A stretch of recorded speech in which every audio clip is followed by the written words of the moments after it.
13th, 2021, meeting of the City of Miami City Commission in these historic chambers.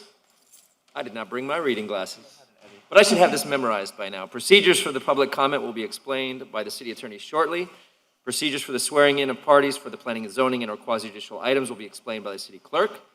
The members of the City Commission appearing for this commission are Alex Diaz-Leportilla, Joe Carollo, Manolo Reyes, Jeffrey Watson, and me, your chair, Ken Russell. Also appearing are City Manager Art Noriega, City Attorney Victoria Mendez, and City Clerk Todd Hannon. The meeting will be opened with a prayer by Commissioner Reyes and the Pledge of Allegiance led by Commissioner Watson. Please stand. Please bow your heads. First of all, I want to thank the Lord for giving me another year. Yesterday was my birthday, and I never thought that I was going to be so old when I was a young man. And so I have to thank the Lord. And at the same time, Lord, please give us the wisdom to do the right thing, to serve these people that they deserve. Give us the wisdom to be very extremely careful on how we legislate, and that all our legislation is to favor and to benefit our people. That's in the name of the Father, the Holy Son. Amen. To the flag of the United States of America and to the republic for which it stands, one nation under God, indivisible, with liberty and justice for all. Thank you. You may be seated. Madam City Attorney, if you could please state the procedures to be followed during this meeting. Thank you, Chairman. Any person who is a lobbyist pursuant to Chapter 2, Article 6 of the Code of the City of Miami must register with the City Clerk and comply with related city requirements for lobbyists before appearing before the City Commission. A person may not lobby a city official, board member, or staff member until registering. A copy of this code section about lobbyists is available in the City Clerk's office or online at www.municode.com. Any person making a presentation, formal request, or petition to the City Commission concerning real property must make the disclosures required by the City Code in writing. A copy of this City Code section is available at the Office of the City Attorney or online at www.municode.com. The City of Miami requires that anyone requesting an action by the City Commission must disclose before the hearing any consideration provided or committed to anyone for agreement to support or withhold objection pursuant to City Code Section 2-8. Any documents offered to the City Commissioners that have not been provided 7 days before the meeting as part of the agenda materials will be entered into the record at the City Commission's discretion. In accordance with Section 2-33F and G of the City Code, the agenda, the material for each item on the agenda is available during business hours at the City Clerk's office and online 24 hours a day at www.miamigov.com. Any person may be heard by the City Commission through the chair upon registering pursuant to the published notice for not more than 2 minutes on any proposition before the City Commission unless modified by the chair. Public comment will begin at approximately 9 a.m. and remain open until public comment is closed by the chair. Members of the public wishing to address the body may do so by submitting their written comments via online comment form. Please visit www.miamigov.com/meeting instructions for detailed instructions on how to provide public comment using the online public comment form. The comments submitted through the comment form have been distributed to the elected officials and the city administration throughout the day so that the elected officials can consider the comments prior to taking any action. Additionally, the online comment form will remain open during the meeting to accept comments and distribute to the elected officials up until the chair closes public comment. All comments submitted will be included as part of the record for this meeting and will be considered by the City Commission prior to any action taken. Public comment may also be provided live at City Hall, located at 3500 Pan American Drive, subject to all COVID-19 restrictions, regulations, and procedures. Speakers who appear in person will be subject to screening for any symptoms of COVID-19. Any person exhibiting any symptoms of COVID-19 will not be permitted to enter City Hall. All interested parties are required to abide by state, county, and local emergency orders and are urged to practice social distancing. If the proposition is being continued or rescheduled, the opportunity to be heard may be at such later date before the City Commission takes action on such proposition. When addressing the City Commission, the member of the public must first state his or her name, his or her address, and what item will be spoken about. Any person with a disability requiring assistance, auxiliary aids, and services for this meeting may notify the City Clerk. The city has provided different public comment methods to indicate, among other things, the public's support or opposition or neutrality on items and topics to be discussed at the City Commission meeting in compliance with Section 286.01144C, Florida statutes. The public has been given the opportunity to provide public comment during the meeting and within reasonable proximity and time before the meeting. Please note, commissioners have been briefed by city staff and the city attorney on items on the agenda today. Anyone wishing to appeal any decision made by the City Commission for any matter considered at this meeting may need a verbatim record of the item. A video of this meeting may be requested at the Office of Communications or viewed online at www.miamigov.com. PZ items shall proceed according to Section 7.1.4 of the Miami 21 zoning ordinance as temporarily modified pursuant to emergency ordinances 13903 and 13914. Pursuant to emergency ordinance number 13903 and 13914, parties for any PZ items, including any applicant, appellant, appellee, city staff, and any person recognized by a decision-making body as a qualified intervener, as well as the applicant's representatives and any experts testifying on behalf of the applicant, appellant, or appellee, may either be physically present at City Hall to be sworn by oath or affirmation by the city clerk, or may appear virtually and make arrangements to be sworn in by oath or affirmation in person at their location by an individual qualified to perform such duty. Pursuant to emergency ordinance number 13903, members of the general public who are not parties to an action pending before the City Commission are not required to be sworn in by oath or affirmation. The members of the City Commission shall disclose any ex parte communications to remove the presumption of prejudice pursuant to Florida Statute 286.0115 and Section 7.1.4.5 of the Miami 21 zoning ordinance. Staff will briefly present each item to be heard. For applications requiring approval, the applicant will present its application or request to the City Commission. If the applicant agrees with staff recommendation, the City Commission may proceed to its deliberation and decision. The applicant may also waive the right to an evidentiary hearing on the record. The order of presentation shall be as set forth in Miami 21 and the City Code, providing the appellant shall present first. The appellant will present its appeal to the City Commission, followed by the appellee. Staff will be allowed to make any recommendations they may have. Please silence all cell phones and other noise-making devices. This meeting can be viewed live on Miami TV, MiamiGov.com TV, the city's Facebook page, the city's Twitter page, the city's YouTube channel, and Comcast Channel 77. The broadcast will have closed captioning. Thank you. Thank you. Good morning, Mr. Clerk. Morning, Chair. The procedures for individuals who provide testimony to be sworn in for planning and zoning items and quasi-judicial items in today's City Commission agenda will be as follows. Members of city staff or any other individuals required to be sworn in who are currently present at City Hall will be sworn in by me, the city clerk, immediately after I finish explaining these procedures. Those individuals who are appearing remotely may be sworn in now or at any time prior to the individual providing testimony for planning and zoning items and or quasi-judicial items. Pursuant to emergency ordinance number 13903, those individuals appearing remotely may be sworn in at their location by an individual qualified to administer the oath. After you are sworn in, please be sure to complete, sign, and notarize the affidavit provided to you by the city attorney's office. Each individual who will provide testimony must be sworn in and execute an affidavit.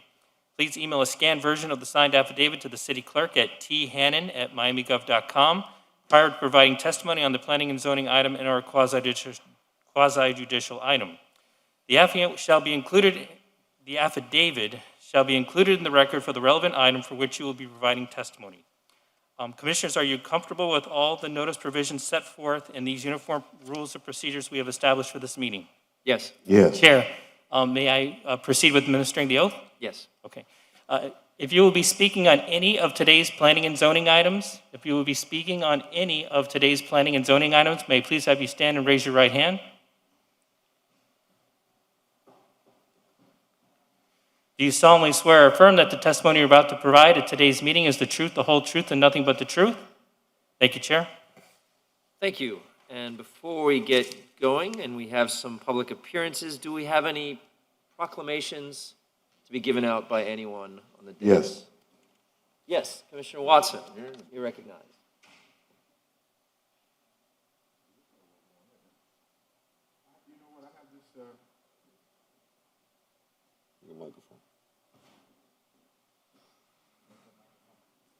Bring the microphone? Yeah, they'll get you one. Do I have the right paper here? I have this thing that says Manolo Reyes is 100. Commissioner. Manolo Reyes. I'm sorry, I couldn't hear you. You need to say that a little louder for the record, I please. have this paper that says Manolo Reyes is 100 years old. Did you turn 100? All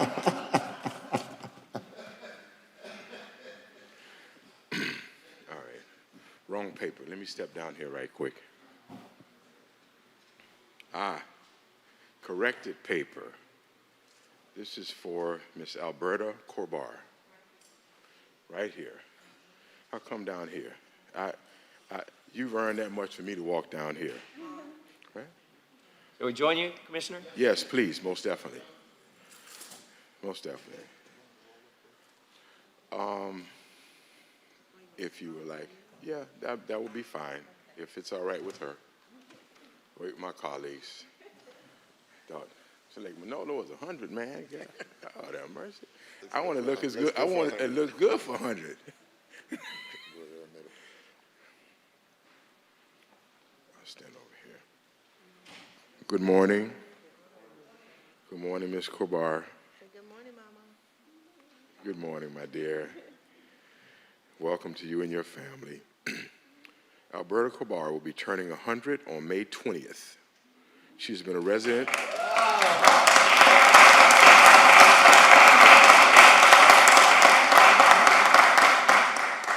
She has been a resident of the city of Miami and Liberty City for almost 65 years.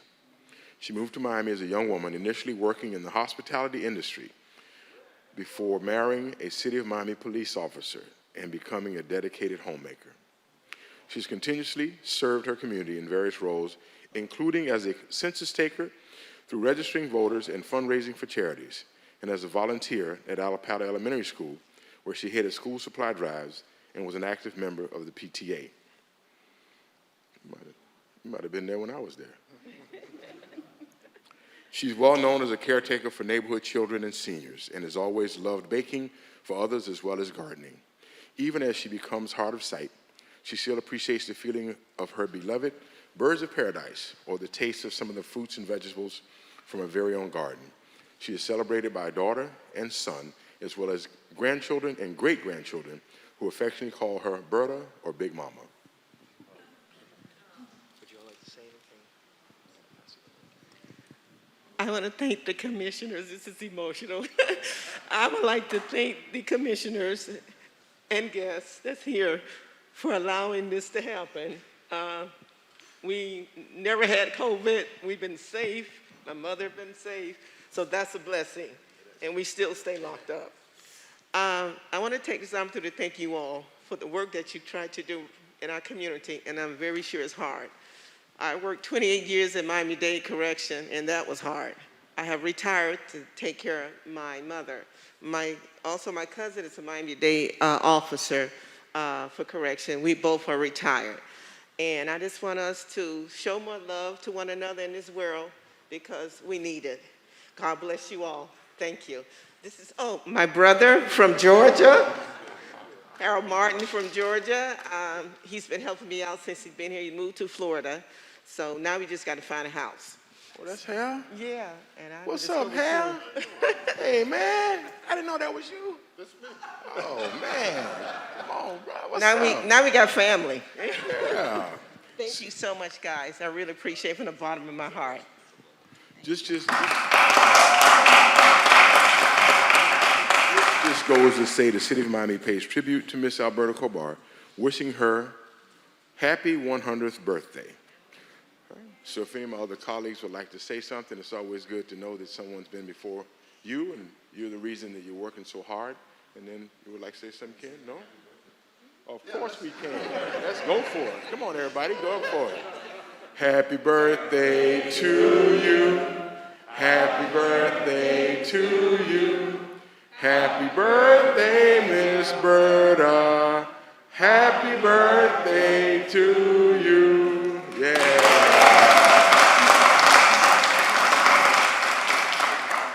Now, the only thing that I want to know is, can she give us the secret? Well, she told me, Yes. don't worry about other people's stuff. That's a good one. Just take care of yourself and and pray. That's what I ask in And the secret. don't do any harm to nobody. No, just take care of yourself and you can share others, but don't let it consume you.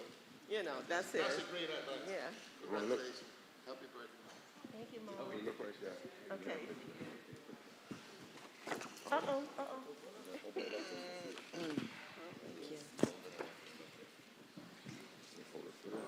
All right.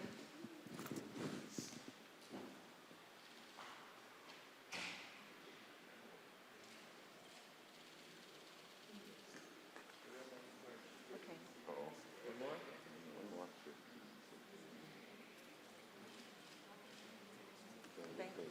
Thank you. Congratulations. We have more proclamations.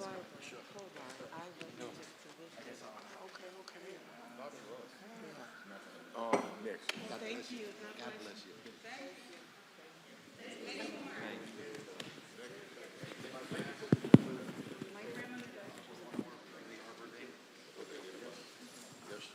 Thank you, Commissioners. Good morning.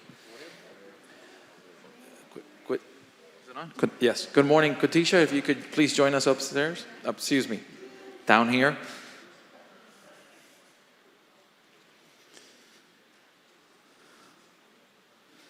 Thank you. Good morning.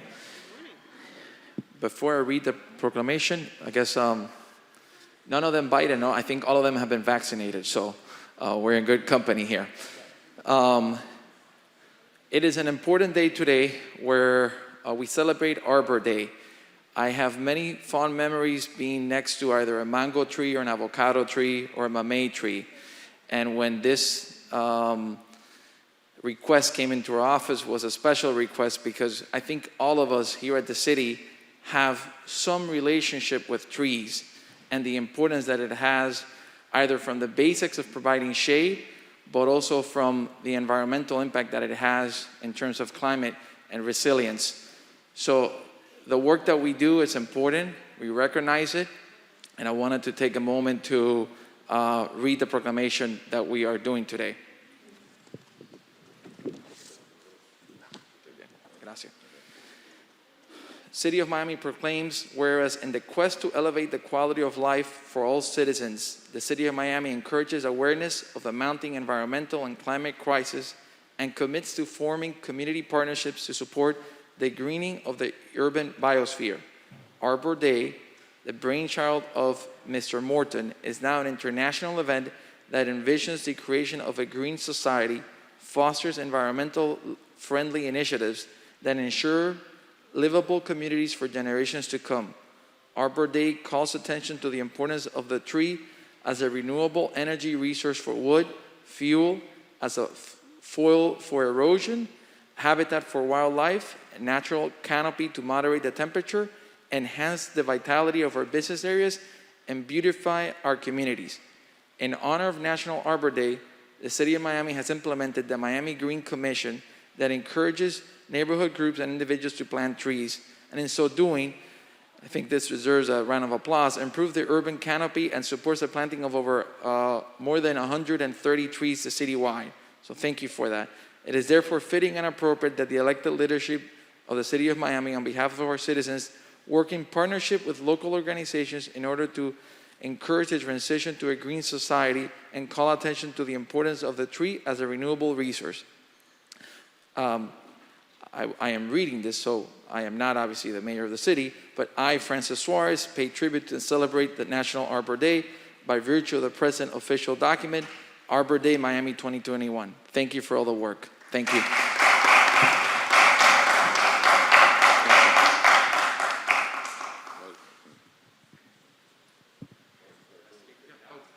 Okay, here we go. Sorry. Thank you.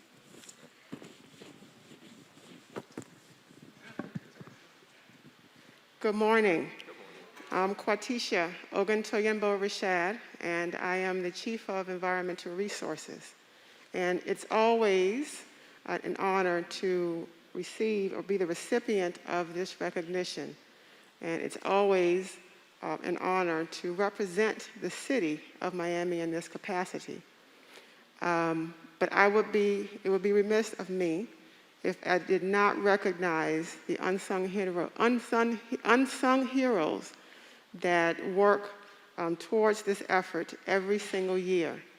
And I have colleagues, Environmental Resources Division, as well as the Public Works Department that helps work towards this Arbor Day event every year, and where we do not lose focus of the importance of our urban forestry, our trees, and our community. So I thank you. We thank you.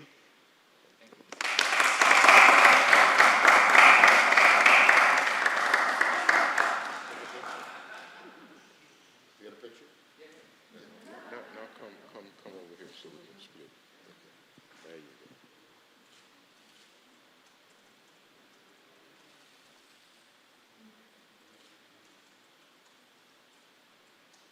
go. Thank you very much. Thank you. Thank you. Congratulations, Leticia. Thank you, Commissioner. Thank you, my dear. Oh, appreciate it. That's all right. I got it. There you go.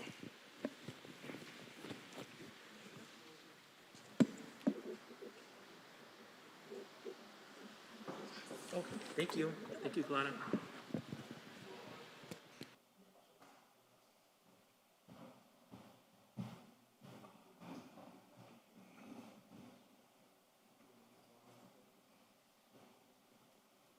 Well, that was some sage political advice from our resident centenarian. Don't worry about other people's stuff. That's right. How'd you like that one? I like that one. I loved it. That's great See, advice for this commission, right? That's great advice. I believe we have one more proclamation. Happy birthday to you. Happy birthday to you. Happy birthday, dear Commissioner. Happy Birthday to you. So there wasn't a Thank you very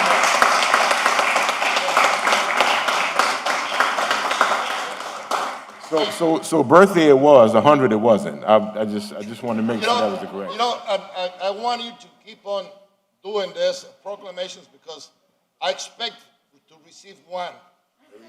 Just like this lady. I'm always following advice, and I'm going to follow her advice. I'm going to be concerned about my things and nobody else's. You see? But thank you very much. It has been such an honor to be here. And I thank the Lord that at this young age had given me the opportunity to serve the people of Miami. And it was my dream. We made it. We made it, and I plan to be with you for a little while and trying to serve you to the best of my capacity. Thank you very much. Thank you. Thank you for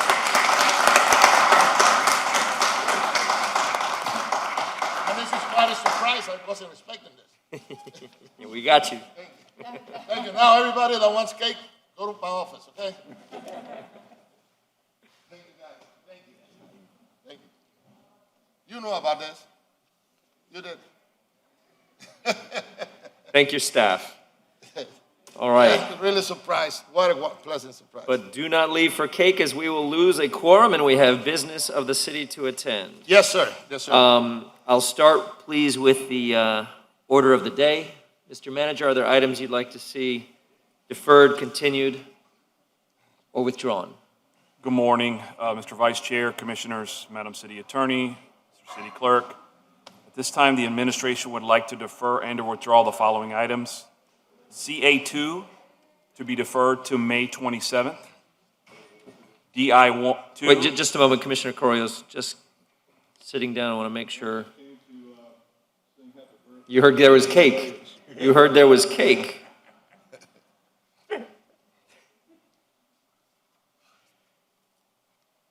Whenever you're ready.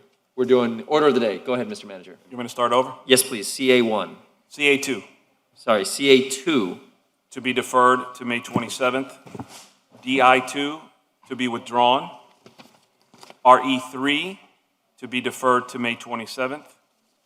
And PZ3 will be indefinitely deferred, or to be Just a minute. indefinitely Go back, please. RE3. deferred to May 27th. Mr. Chair, can he give the title of the items as he moves through them? Yes, Mr. Manager, if you wouldn't mind reading the title. So if you start with the item number, the title, and the action. Okay, I'll start over. CA2, it's a release of an easement, Lancelot Miami River LLC, to be deferred to May 27th. Thank you. DI2, which is a discussion item, updating an update regarding the analysis and feasibility related to Bitcoin, to be withdrawn. RE3, which is a $15 million reimbursement allocation from the Miami Forever Bond, Tranche 2 for financial assistance for affordable housing, to be deferred to May 27th. And PZ3, which is the zoning text amendment for co-living. Okay. That one's an indefinite deferral. Indefinite deferral, correct. All right. I don't know if this is the moment for me to ask for a deferral. Yes. And I want to start, before I start, I asked for this deferral. I want to thank the commissioner for bringing the issue of prostitution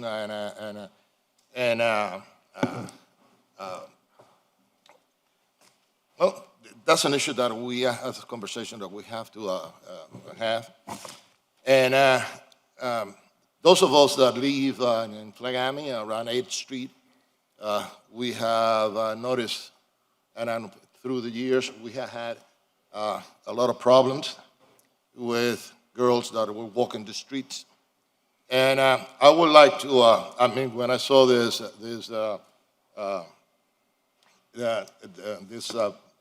ordinance, you see, I started looking at all the data and all the statistics, and I placed a call to the office of the state attorney, Catherine Fernandez Rondo. And because it does not address our main problem, the main problem that we have. I'm not saying, I'm not talking against or in favor of this ordinance, but what I'm saying is it does not affect the biggest problem that we have. And the biggest problem that we have are that those girls that are walking the streets, they don't go into a motel, you see? They go into our neighborhood.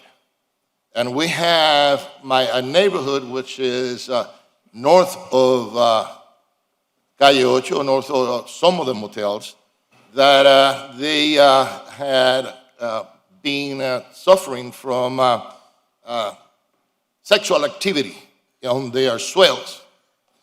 We've been talking and trying to get the police, and now that we have new mayor in Coral Gables, I am hoping that we can really develop a comprehensive plan where we could be more aggressive on policing and enforcing the law, and trying to get rid of that nuisance that affects one of my neighborhoods. So, State Attorney Kathy Fernandez Rondo and ourselves, we talked about a lot of different things that could be added to this ordinance, and she would like someone, as well as I, sometime to work out some details in this legislation with her and her office. And it's going to be only for a meeting, a couple of meetings.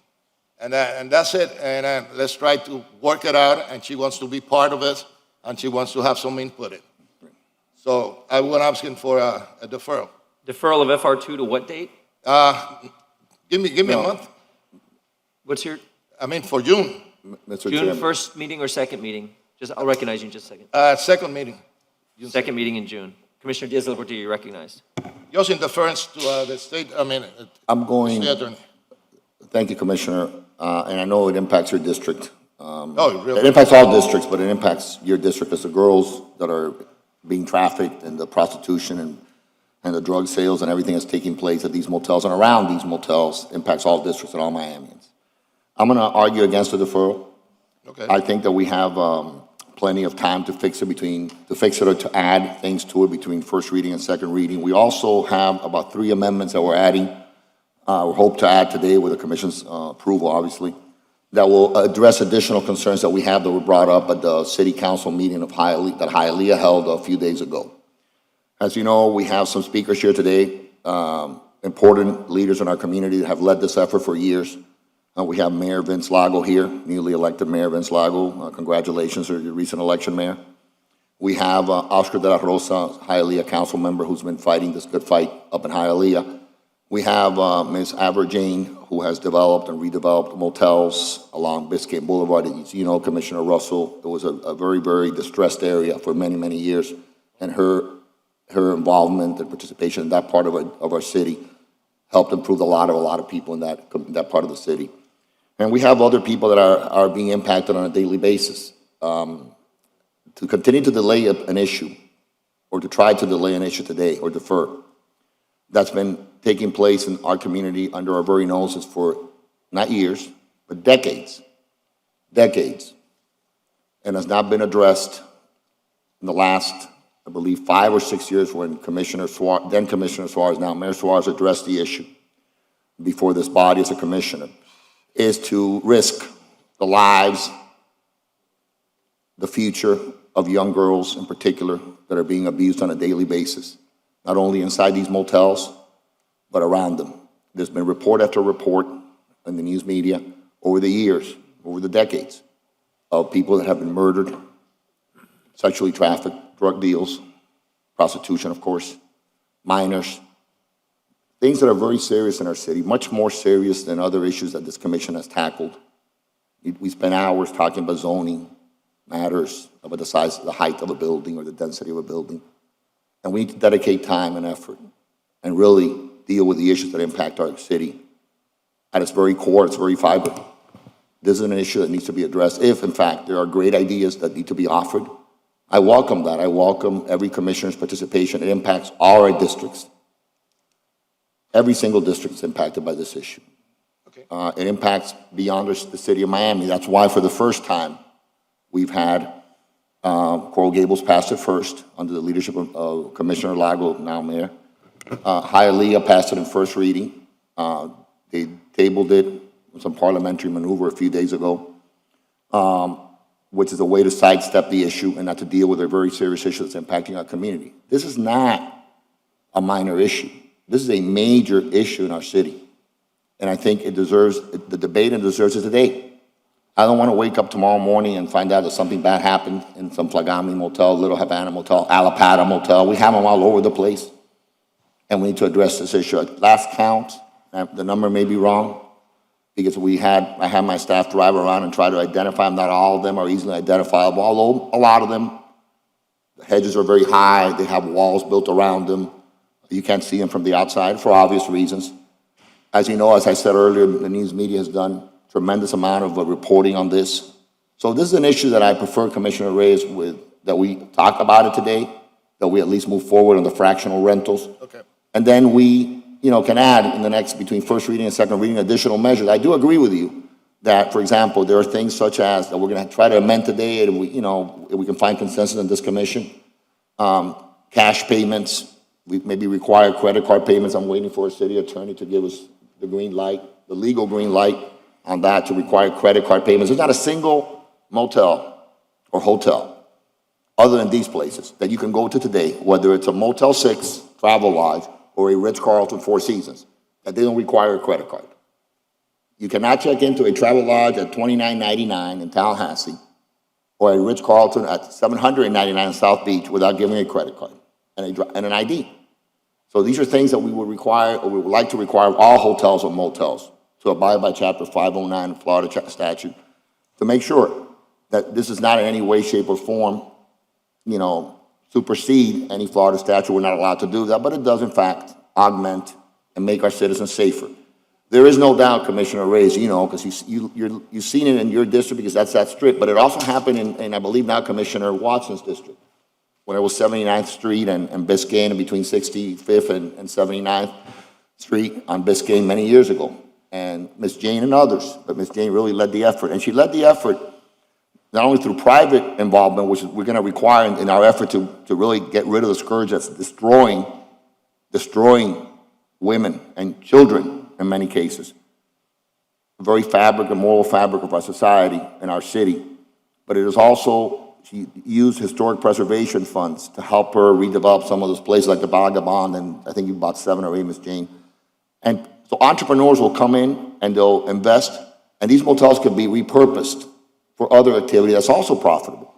So we want to have the debate. We want to hear from the leaders in other cities that are doing it. And my goal, and I know I've spoken to Mayor Lago and Commissioner De La Rosa and other leaders in other cities, that our goal is to take this county-wide to every corner of this county and then take it statewide to every corner of this state. This has to end. Florida and this part of Miami cannot have, it will always be the same. As you know, it's not only the motels, it's the activity that occurs on 7th Street and 6th Street and 5th Street behind the motels, because a lot of these people, the girls, all congregate in that area, right? But not everybody wants to pay the motel. So they go to the dark corners of the streets where the residents live. And in the morning they wake up and the kids are walking, going to school, or getting the bus. And what do they find on the ground, on the pavement? They find condoms, used condoms. They find liquor bottles, and the list goes on and on and on and on. I don't want a 6 or 7-year-old child finding a used condom on the floor, going to catch his bus. Commissioner, just hold on. We're not trying to get into the substance of the issue at the No, moment. I know, Just trying to but set the agenda. I'm giving the overall, believe me, I have a lot more to say. This is only the beginning.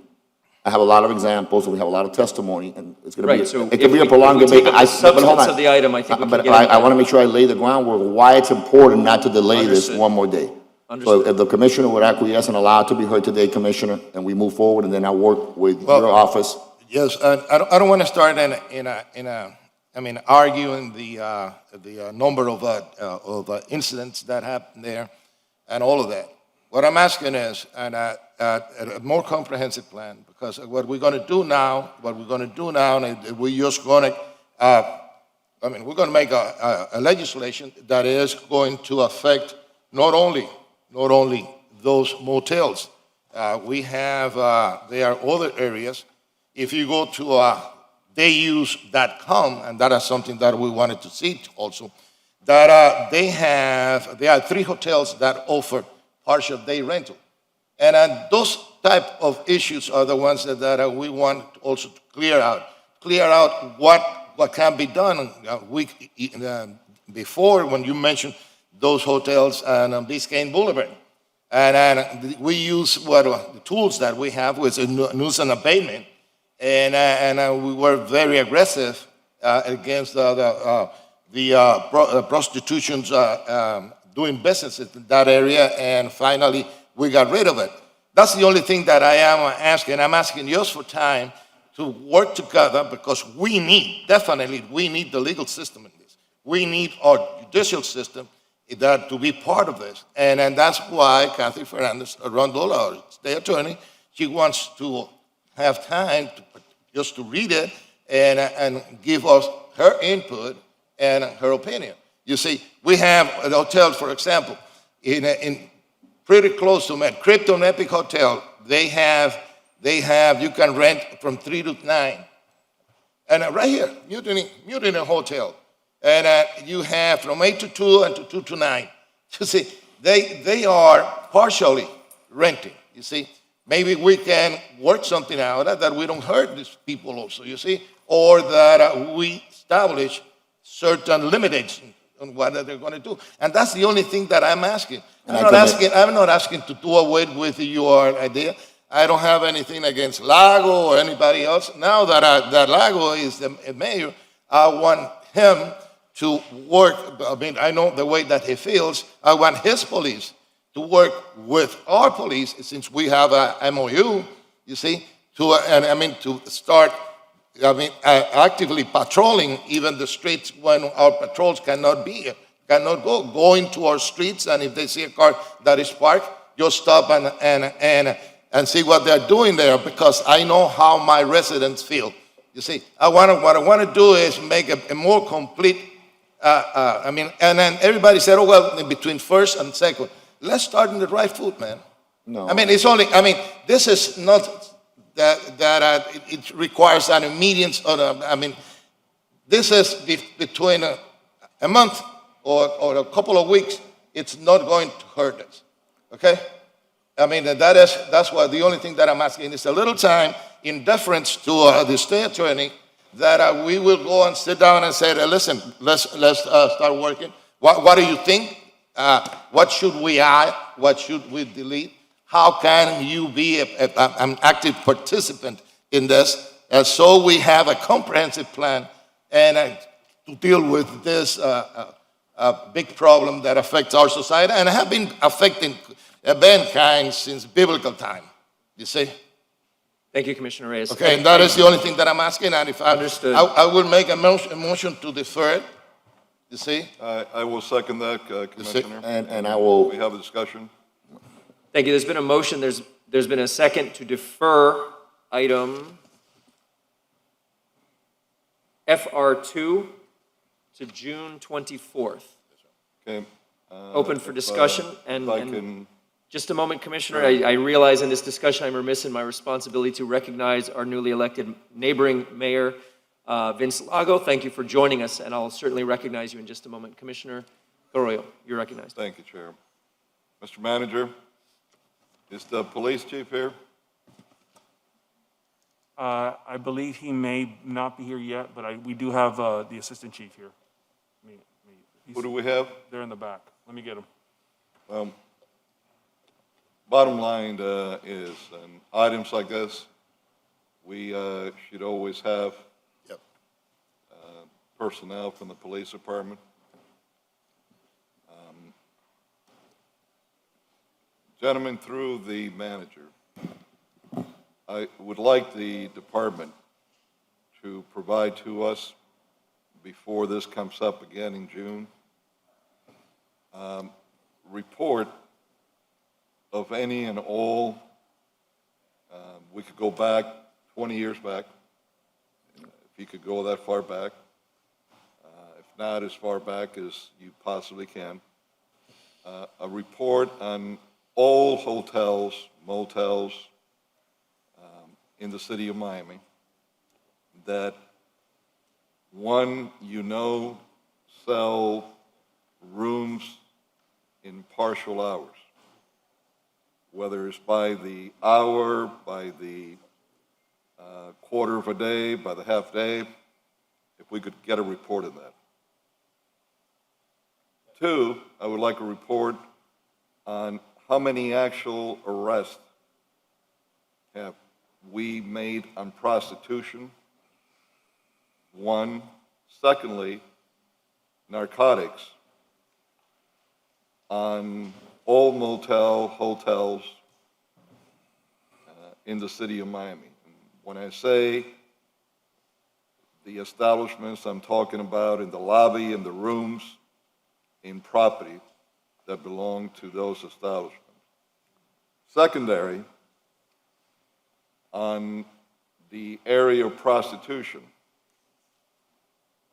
outside for the same time span, outside hotels, motels, I would like to have how many prostitution arrests have we made by the year for the last 20 years or so in the city of Miami.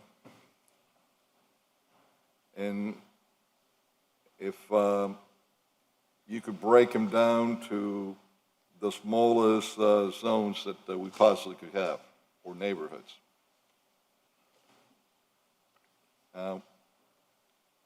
What I'm trying to establish is, and I can only do that with information that I don't have, is do we have a problem in the city of Miami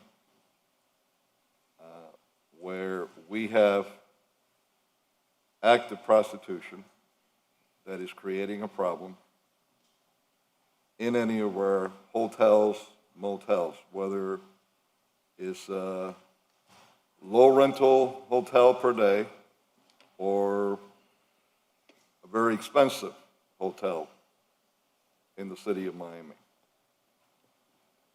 I don't want to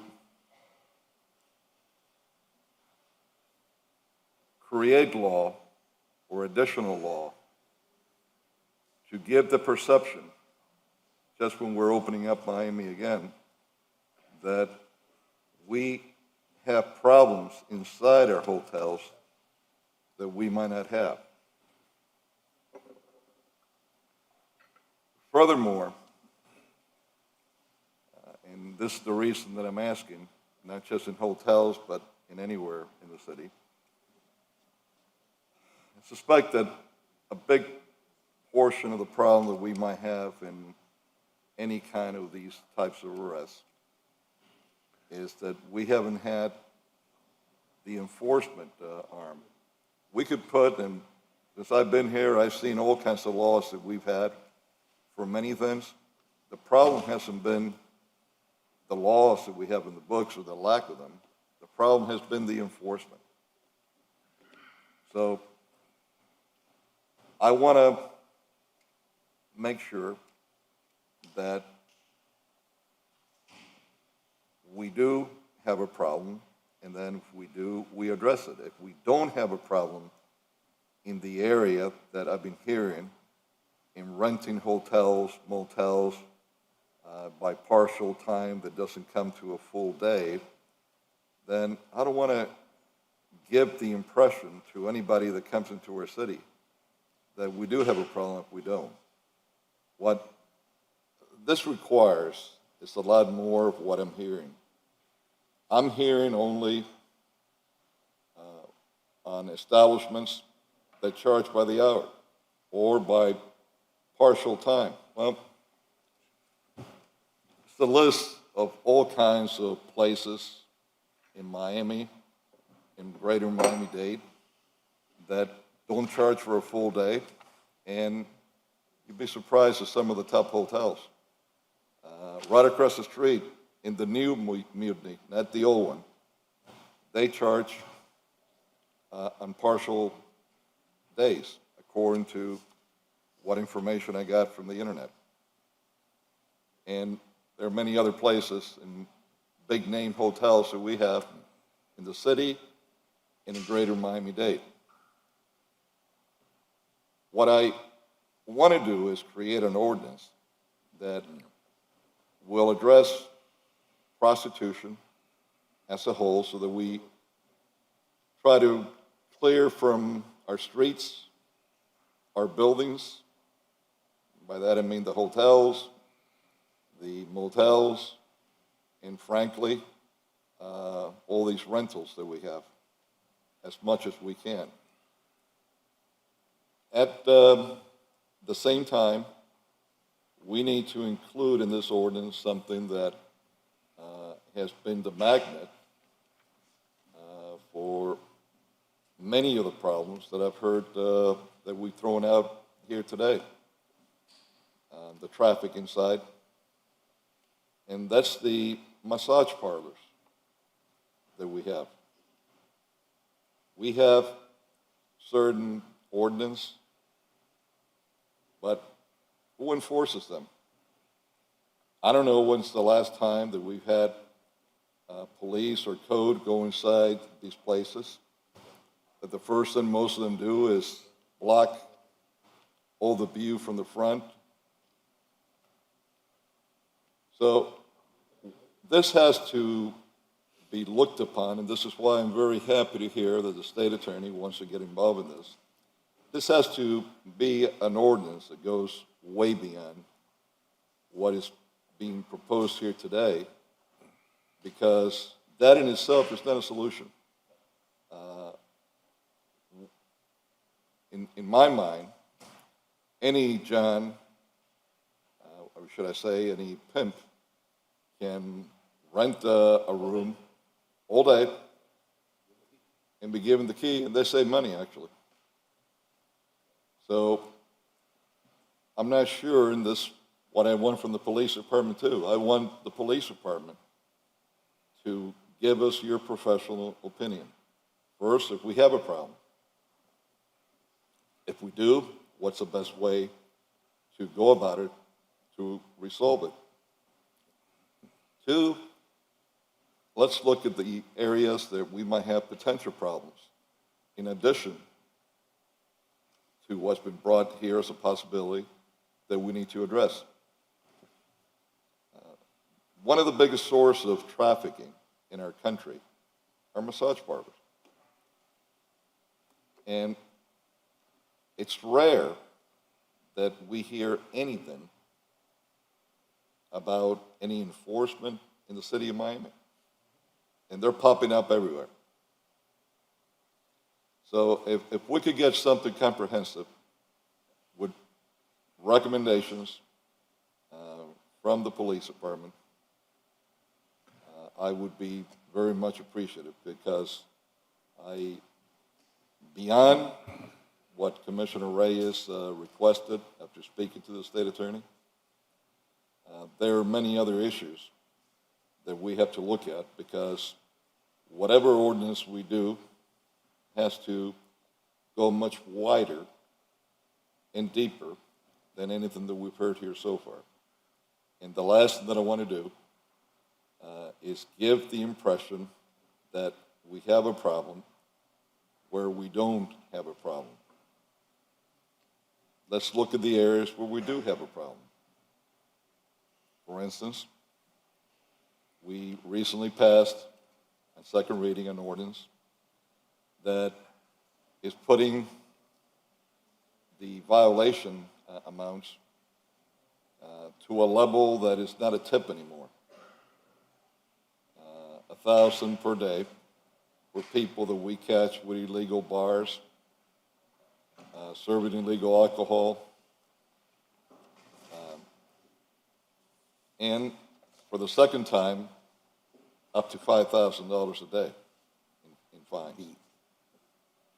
It's still, frankly, not enough for what they make in one night alone. But that's the best we could do, and now at least they feel a little pinch. Today in second reading, we put the real bite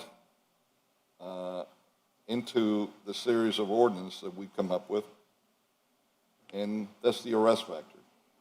In second reading today, in the ordinance that we have that passed in first reading, we will, not maybe, we're going to think about it, will be making arrests in establishments like this, whether they're entrepreneurs or not. They're going to be arrested if they don't have a CU. They're serving liquor without license. They don't have tax license. They're operating illegally within our city.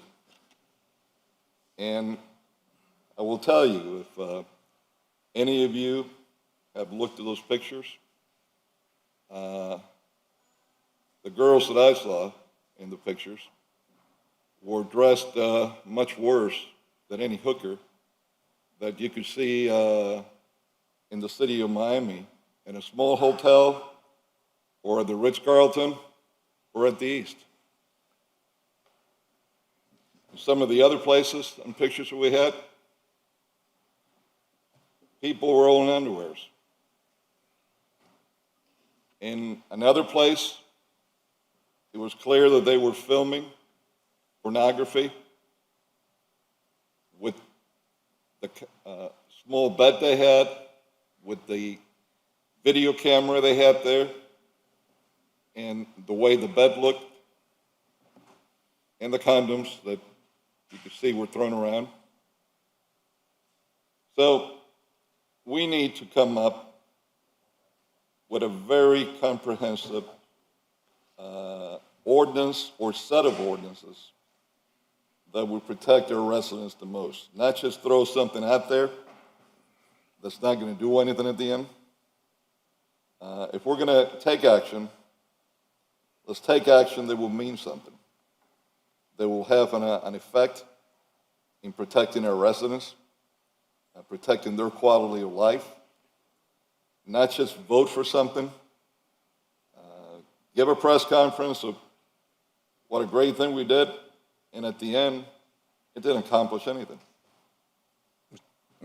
I want to make sure that whatever we do is because there is a need to do something, and that we are going to put a bite into the ordinance and have an effect.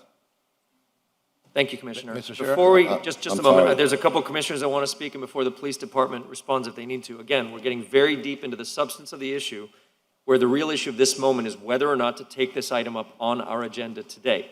So just from a procedural perspective, this is a 4/5 item, Commissioner.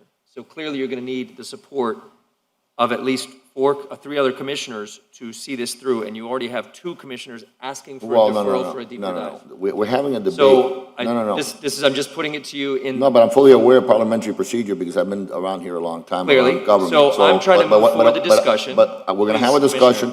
Commissioner Carollo Commissioner. has brought up a number of issues.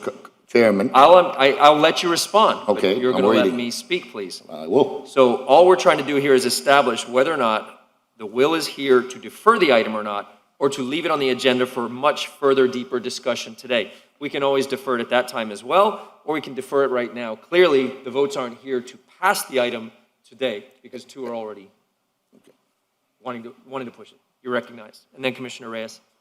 We had, Commissioner Carollo went on a long explanation of why this is not needed. So he clearly got into the substance of the issue that we're debating.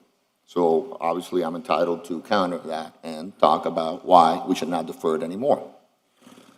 I think, though, this issue has been around for a long time, decades.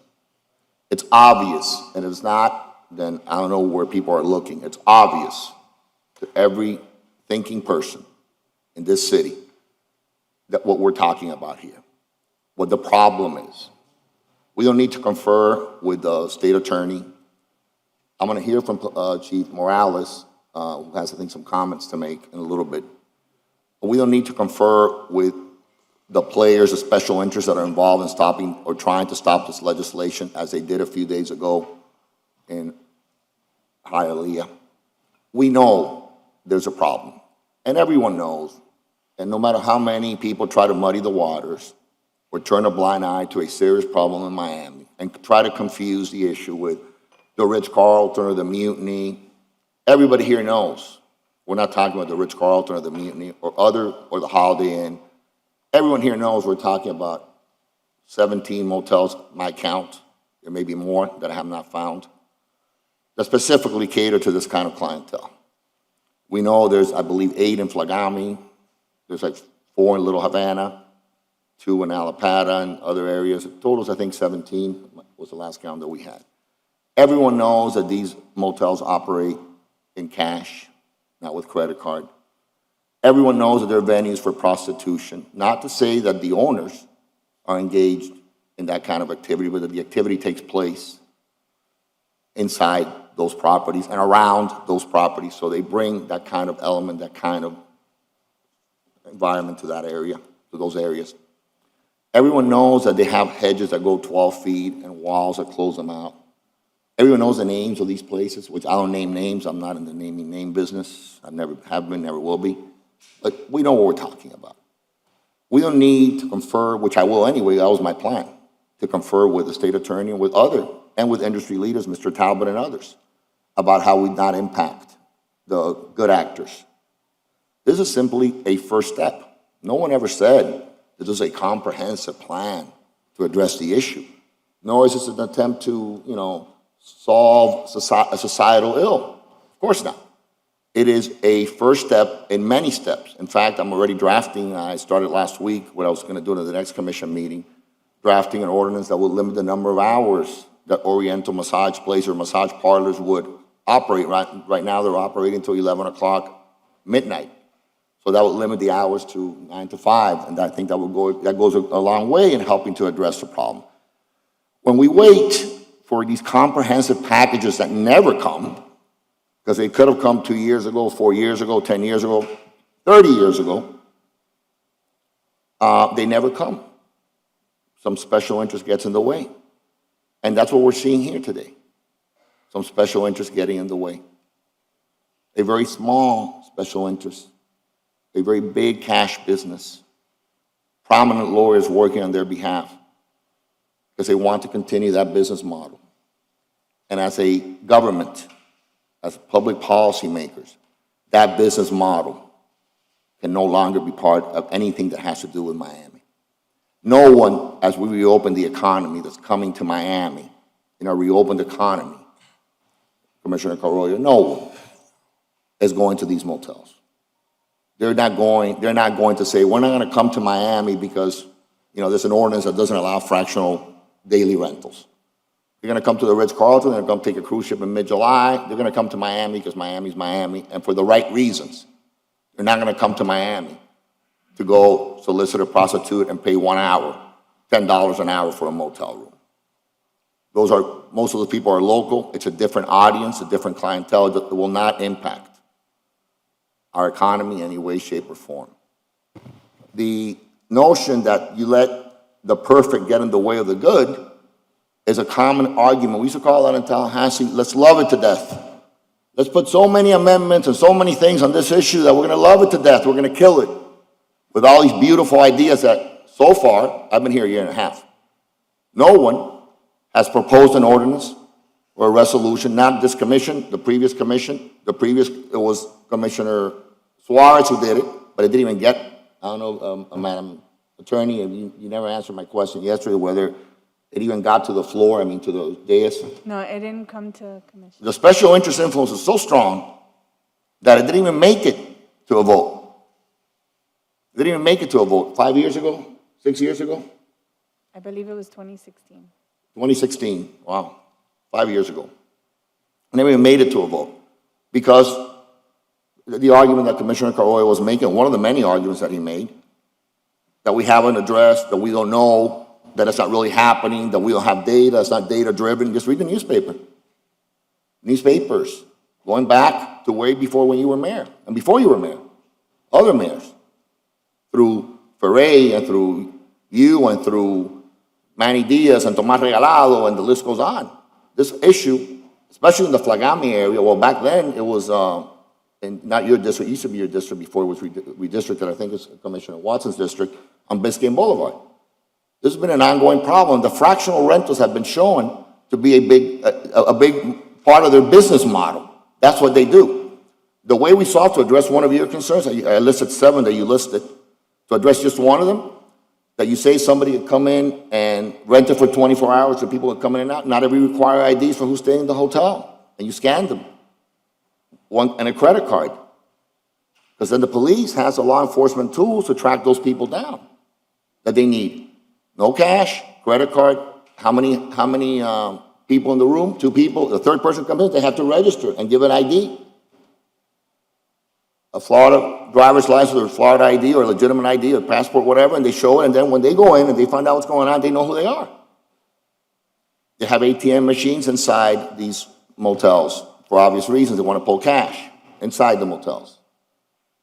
And it says, it's not that the Ritz-Carlton doesn't have an ATM machine, it does, but this one says ATM machine inside, real big on the outside, to make sure. They do that in casinos too, to make sure people pull cash and spend it there. So there's a long list, and again, to respect what you said, not to go into too many of the details about the issue itself, but we have to, because Commissioner Carollo went into them, and I have an answer for every single one that he brought up. And I have other things I will propose moving forward that will deal with cash, elimination of cash payment only, required credit card payment, IDs, that they be scanned, that the closed caption or the cameras be allowed to, not to be erased for 30 days. They're not grainy, good quality, so we can have video of what happens there. The police comes in, many times they find out, hey, there's no video available to us because we taped over it, or it's grainy and you can't see it, or the camera was off. And we can have stiff penalties, as you said, Commissioner Carollo, for violations of these new statutes or these new resolution of ordinance we're going to put into place here as we move forward. Of course, we're going to talk to our state attorney. Of course, we're going to talk to all the players, law enforcement. Of course, we're going to talk to the industry players because they maybe want to, there are some good actors and bad actors like in any industry, right? So we want to talk to them, we want to get their input, and we want to make improvements as we move forward. But to defer it, in my opinion, is just, and by muddying the waters as to what the real debate is, by saying that it doesn't exist, it does exist. It does exist in Flagami, it does exist in Alapata. I'm not going to name names, but you know the names, they're famous. In fact, they're so famous They're the butt of jokes. They're the butt of jokes when people have conversations about, oh, did you go to this one or did you go to that one? Or you know, this one has a champagne glass that you can swim in and all kinds of stuff. How do you know that? Because I've heard conversations because it come out of the newspapers. That's how I know. You should know because it's in your district. There's 6, 7 of them. No, I don't know what they have inside. Well, but you know what it says outside, and you know what they are. I mean, you can't deny. No, I've seen it. Oh yeah, you can't deny. You I were. buy every day. There's a WSVN story which I have. We want to see it later on.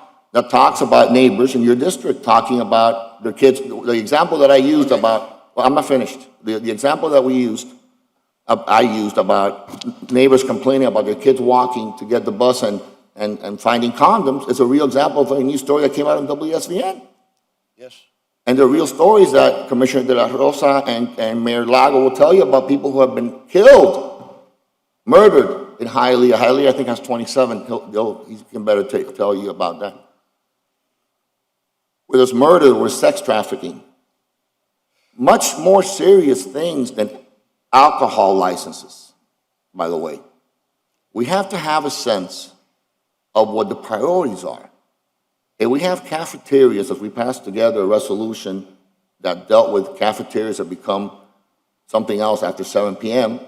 throughout the city of Miami, and you called it a companion item to your task force, to have the task force address those issues, then we have to continue and deal with motels that clearly are not a Ritz-Carlton, not a Holiday Inn that rents by 12 hours. By the way, all those legitimate motels and hotels, the moment you pass this, because they're legitimate and because they have the resources to rent for the hour, by the day, they're going to switch. They say, okay, no more fractional rentals. There's also transient, what they call passengers in transit hotels that people have a layover on Miami International Airport and may want to rent for 12 hours. That exists, but that's easy. Show a boarding pass. Show a boarding pass for a connecting flight. There's many ways to solve and to allow the legitimate players to compete. We're not talking about any of that. We're not talking about the Mutiny, and we're not talking about the Ritz-Carlton, and we're talking about motels that we all know exist, that are operating under our very noses, day in and day out. And every day that passes, that we don't show that we're serious about addressing this issue, that we're serious about real issues like prostitution, sex trafficking, drug dealing, minors being prostituted. Those are the real issues that we face in these motels. They are a blight on the image of Miami. They're the blight on the image of Hialeah. That's why Hialeah is addressing it. Coral Gables only had one. They immediately changed the name. I'm not going to say a name because it's a good name now, to the Gables Inn, I believe. It used to be called Best Wishes, whatever that means. And the MOU that Commissioner Ray spoke about with Coral Gables, the city of Miami, that works. But we have to keep up with what they're doing. The innovative approaches that Commissioner Lago, now Mayor Lago, when he did his legislation, there's been no lawsuit. There's been a decrease in prostitution. He'll testify to that today. He'll tell us what's happened in Coral Gables in that motel. Miss Jane will tell us what happened on Biscayne Boulevard when she stepped in and said, enough of this. And she redid it she virtually single-handedly rebuilt an entire section of Miami and rebranded and reimaged an entire section of Miami. And we could do the same thing in Flagami and in Little Havana and in Alpata because we can act. Is it a solution to everything? Of course not. Nothing is. I think, Commissioner Carrillo, you'll have your 5th, maybe 6th ordinance that you've done to address your concern over all the issues of alcohol licensing and permitting and everything else that you've been working on. You didn't do it in one fell swoop. You did it incrementally. That's what we do things here. We do it incrementally. But we continue to delay and defer, then we're risking, in my opinion, something bad happening tomorrow. I have a potential pocket item today that's going to deal with the same concern that I have, that we continue to look the other way and say that something that doesn't exist, that we all know exists, that something that we all know exists doesn't exist. This is not a real issue. That Commissioner Reyes can testify when he walks through that area, because he's walked all his district, in that area back there, that it's a real issue. You know, it's what I said last time like Potter Stewart, the Supreme Court Justice said in 1964, or an obscenity case. I can't define it, but I know it when I see it. And actually, it was talking the fact that the movie was not obscene. But the idea is the same. That, hey, you don't have to give me data to know that that's a prostitution motel. It takes place there. I don't need to know how many calls, and I'm going to ask Chief Morales to come up and give us an idea. I'm going to ask you a question now, because I'm done with the overall presentation, sort of counter with some of the things that Commissioner Carollo said about the deferral, because we're talking about a deferral, and I want to make sure that from your mouth, do you believe there's a problem in these motels with prostitution and sex trafficking based on your experience and your operations that have taken place before this meeting? You're recognized, Chief Morales. Good morning. Good morning, everyone. Manny Morales, Assistant Chief of Police. Commissioner, to answer your question, I know that prostitution has been a priority for us, especially in Commissioner Reyes' district for a while. Commander Castellano was heavily involved in that, and that MOU was mainly part of his efforts doing that. So our prostitution enforcement efforts are mainly internally driven, meaning we are the ones that are going out there and either engaging as posing as Johns or customers for the prostitutes when we are serving on the road, or by deploying an officer to play as a decoy so we can arrest, apprehend, and identify potential customers that are engaged in solicitation of prostitution. We have traditionally, and I was the street narcotics and device unit supervisor back in 2005, and I was a commander of the Upper East Side from 2010 to 2013 when the prostitution problems were very prevalent. I can tell you there's a certain tendency for prostitution-related incidents to surround this low-income motels, whether it is by the actual rate or whether it is that they're rented by the hour. I couldn't tell you that. I don't have that information. I can only tell you that we have the data to show that when we conduct our operations, there is the presence of that particular crime in those establishments. Is there a corridor that you are aware of as a law enforcement official that exists in the city of Miami where people congregate, both in the past and now? A section of Miami. That you don't see it in Coral Way and 27th Avenue, right? You don't see that there, right? So it has shifted throughout the years. As you mentioned, Biscayne Boulevard was historically the epicenter of prostitution in the city back in the 80s until recently. It took a lot of hard work. It's incredibly labor intensive. It takes a partnership between the police, the administration, and a lot of the businesses in there to kind of bring that type of meaningful change about.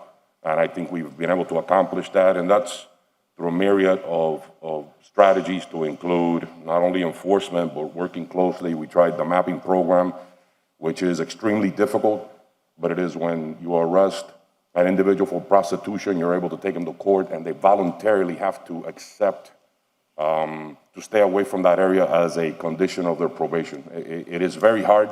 We didn't have many cases, but just the stigma of that kind of scared some folks. The data shows us that, and I did some quick numbers as the deferral discussion started, and I kind of look back, and 2020 was a little bit of a bizarre year due to the COVID. However, from 2020 till today, we've had 391 prostitution arrests. It really doesn't sound like much. However, be mindful that is, like I told you, labor intensive. We have to go out there and be engaged, either playing the John or playing the prostitute. And out of those, 224 directly through the efforts of Commander Castellano and at the request of Commissioner Reyes' office have come through operations in that Flagami sector between, I would say, Leon and 47. 391 Citywide, in the entire city. In the city. Hold on, I have the numbers here. 224 in that corridor, No, in that Flagami section. In Flagami, all over in different sections, but the vast majority are right there on South So Paseo Street 391 between Leon and citywide, so 47. there is a section of Miami that they congregate in. And based on your law enforcement experience, how many years you've been in the department? 28. 28. Based on your law enforcement experience, if these motels are all lined up together, right, on in Mr. Flagami on 8th Street, that around that area, there's more of those arrests. In other words, in the surrounding streets and avenues, there's 5 avenues. I know there was there's a move among those residents to close down some of those avenues so that people don't cut into the residential area behind the motel. These motels are here and the residential areas are right behind them. So of the 391 total arrests in the entire city, 224 took place here in this area in Flagami. I can't tell you whether all 224 specifically took Okay. place on 8th Street. Mr. But Chair, the overwhelming number, Niagara has some. point of order, please. Point of order. Yes, a point of order. We're discussing the deferral, but I want to make sure that the data that you are supplying is right, or I have wrong data over here. I had that under Commander Castellano in 2021, we had 4 details in Flagami, in my district, and with only 14 arrests. I'm not saying only, you see, I'm saying that with 14 arrests. But there is not, I'm not discussing that we have a problem, prostitution problem. What I'm discussing is that none of the things that have been enumerated by Commissioner Diaz de la Portilla, it is in the legislation. What I want is a legislation that incorporates every single one of whatever we consider that will make it more difficult for prostitutes to use or the junks to use our motels, or also more difficult for the pimp to get a room, because, personally, I'm going to tell you this. I want to see something that we preclude a pimp from renting a room for the whole day, giving the keys to the prostitute and say, go work. It is easier for the John. They don't have to rent a room. You see, I want to see something that it is included. I want a comprehensive legislation that will incorporate, you say, for example, registration. I know everything. And I have not traditionally accepted the first reading argument. It's the first step. When I take the first step, I know where I'm going. You see? And I want to make sure that we know where we're going. The only thing that we're asking is for a deferral, and that's it. I'm sorry. I don't think that anybody here has anything against it. Well, we're trying to do this ordinance much better and try to incorporate close every single loophole. What's wrong with that? A month? That's it. Gentlemen, I have to get us back on track. Okay, but- Because this discussion has gone on a very long time and is But- deep. but, I was- Just a moment, please. Okay. The discussion is not focusing on whether or not we should take this up today. The discussion is going on into whether or not this is a bad issue we need to address. And I believe we are unanimous. We are unanimous that this issue needs to be addressed. And I think it's common courtesy within the commission, if you're seeking the cooperation on a vote issue with commissioners that are seeking a deferral, you need to appeal them why this has to happen today versus the substance of the issue. I'll tell you why it has to happen today. Because I don't want on my conscience if something bad happens tomorrow. Okay? If something happens after second reading, that's why it has to happen. Because it hasn't happened in 30 years. That's why. Because in search of this comprehensive approach, no one's taken an incremental approach. No one's offered anything over the last 30 years to address this issue. Because I view it, and by the way, it's also common courtesy to allow a commissioner's item to be debated and heard and voted on. If you don't like the idea, vote against it. Okay, but they call the question. Why am I being interrupted if I didn't interrupt you? No, I'm Because just you're saying, call the question. monopolizing No, the whole I'm sorry, I'm being interrupted by two people. You want to be the only one that talks. No, you're the one that talks, Commissioner. You're not gonna drown me You keep out. talking, lying, putting words in people's mouths. Why are that you they raising didn't your say. voice? You're getting hysterical. Nobody's. Nothing's hysterical, sir. You're getting hysterical. Again. Here's what I'm gonna allow each commissioner 3 minutes to Well, you speak can- on right, that, just to and- make their closing argument on What- whether or not to hear this item today. this and then we'll hysterics. close discussion. Okay, You can finish, please. well, I can start or finish because I'm being interrupted. Go ahead. Now, You have were- 3 minutes. Let's close discussion and then let's vote. If people are allowed to give long diatribes about issues that have nothing to do with this issue, that are trying to muddy the waters and cloud the issue because they don't want to take a vote on it, and they want to defer it, and they say, well, it doesn't address this issue. Well, you know what? Come up with your own ordinances, or present it. I have 4 in line after this meeting. I have 4 in line. I have the Oriental massage place that you talked about. I have the. I just gave you the Now I'm being idea for that interrupted one. again. Now I'm being interrupted again. I have the cash, prohibited cash payments, and it has to be credit card payments in line. I have a number of ideas that we're presenting incrementally as we move forward to make it better. And there will be consultation with the state attorney's office, and there will be consultation with the industry. How that's going to take place as we move forward on this matter, because it's a serious issue. Because you can't continue to make an argument that it has to be delayed, and because it doesn't address this issue, because of Ritz-Carlton, because of mutiny. That's, everybody here knows.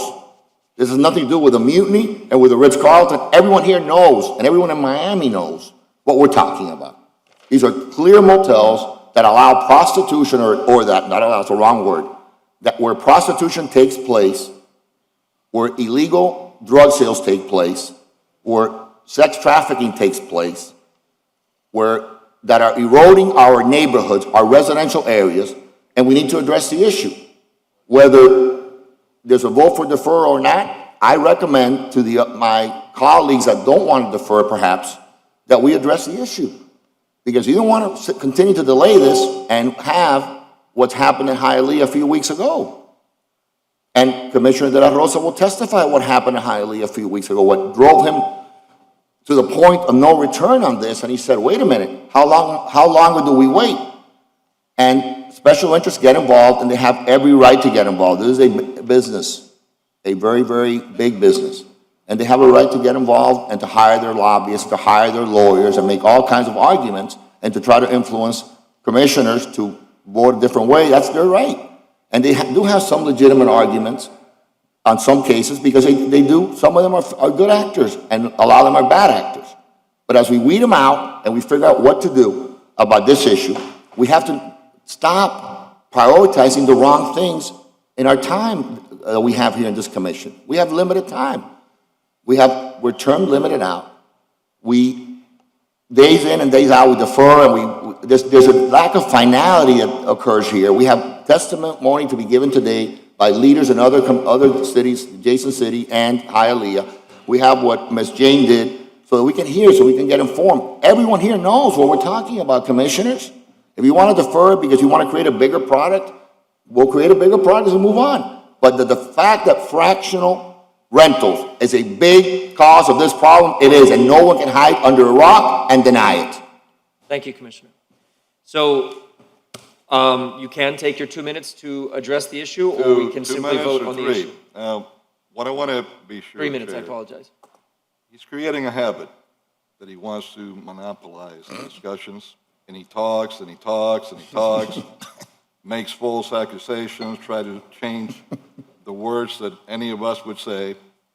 And this new hallelujah religion that he got was after the little incident in Alapata when there were 4 illegal clubs. You want to talk about your incidents? Hey, listen, don't interrupt me. You want to talk about your Don't incidents? interrupt me. You want to talk about I your have the That floor. wasn't an incident, that's a made-up incident. If you want Yours were not. if you want to deal with that, If it's going to be let's personal, go to a radio if station. it's going to be personal, I'll make it more We'll deal with personal. One at a time, please. I'll make it more personal. Yeah. If you're going to make it personal Listen, with a lie, which you know is a lie, I'll make it more personal. enough. Commissioner, you're I'll not make right. it more You don't personal. intimidate me. You're a little scream- man. You can You're a scream all little you man. want. You don't intimidate me. You can scream all you want. Now, Screaming is not going to win the argument. I have the floor. He's interrupted me. One at a time. Commissioner.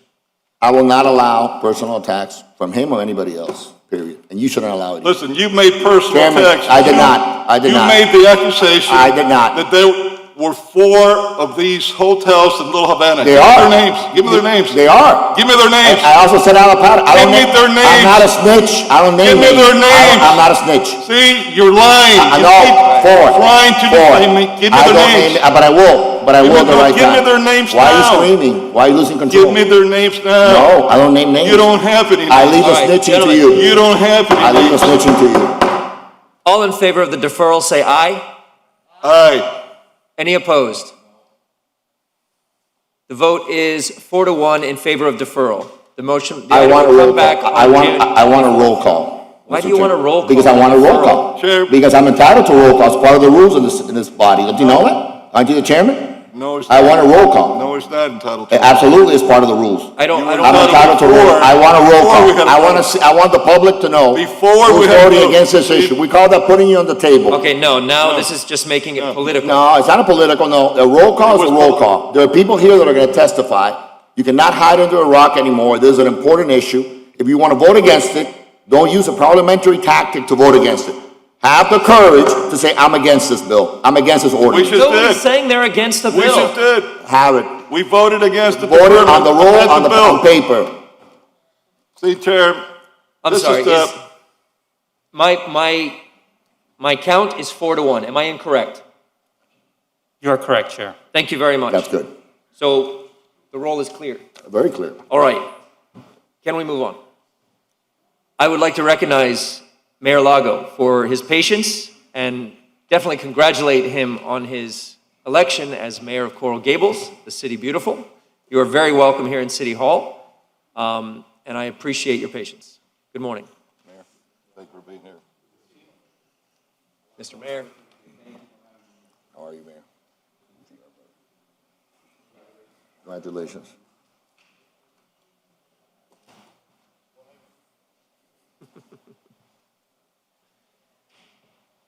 I'll be very brief. I had a prepared statement, but I'm going to save that for June if you're going to hear this again, out of respect for everyone who's here in the room. But I want to congratulate all of you. This takes real courage, real courage. We have a lot of victims that were here today to speak, people from Glory House.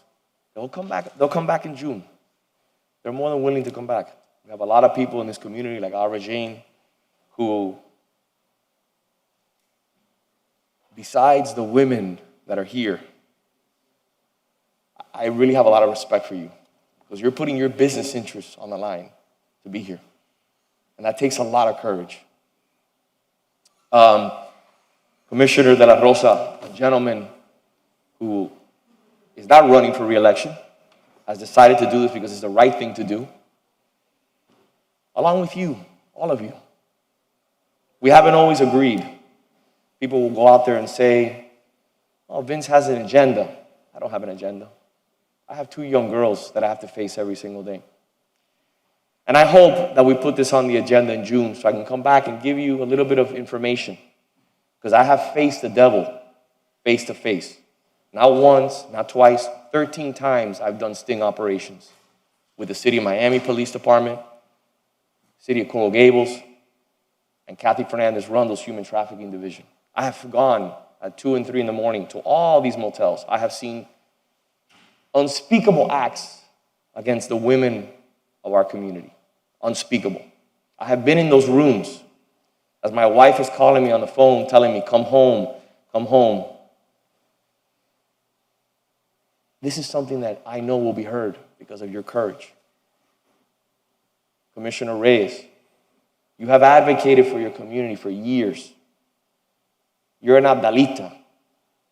You're a lifelong friend and patriot in this community. Commissioner Carollo, you have been talking about human rights issues. You have been talking about human trafficking, prostitution, homelessness in this community for years, way before you ran again for office. Commissioner Russell, how many times have you and I sat down and had this discussion and talked about this? I don't know how many coffees we've had in the Grove to talk about this issue and what we need to do. Commissioner Diaz-Araportilla, your respect and your courage, along with every single person here, is to be commended. Mr. Watson, I haven't had the pleasure of meeting with you before.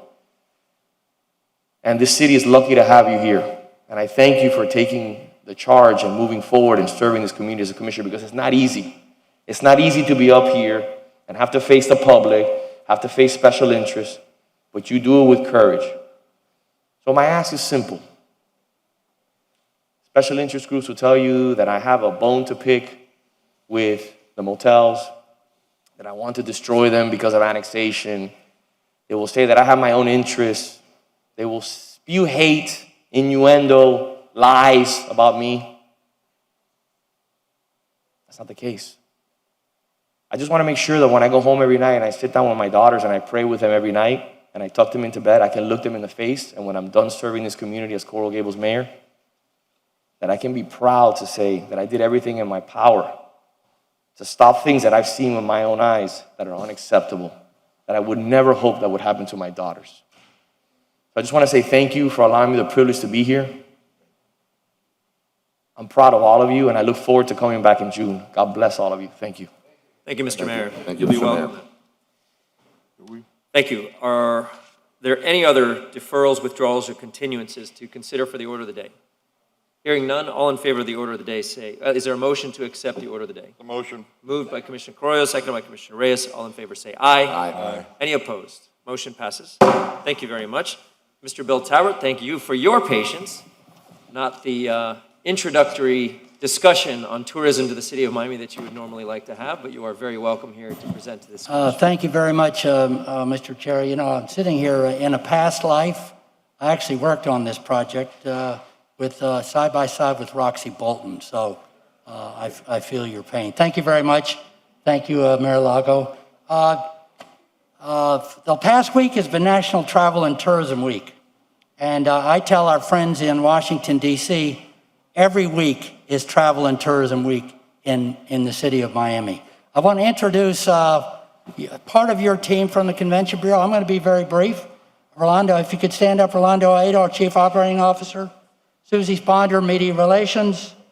Connie Kennard, Vice President of Multicultural Tourism and Development. Committee meeting yesterday. Sonia Fong, recently promoted to Convention Sales and Services. I want to give a shout out to Chair Russell, District 2. My district commissioner. Our office is 701 Brickell, Miami, Florida.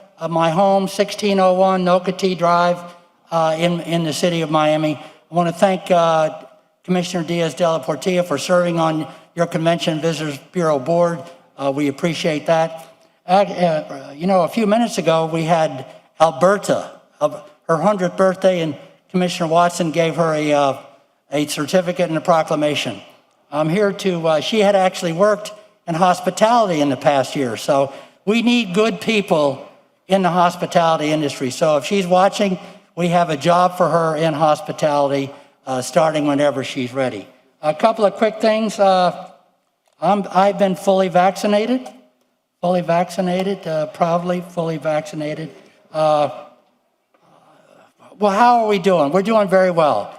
Miami is doing better than the rest of the United States. Why? Because we're all working together. We're working, the governments are working with the private sector. We have 1,100 private sector members. We've had great events. Now, I don't think we had this event last year. I guess we were kind of hunkered down.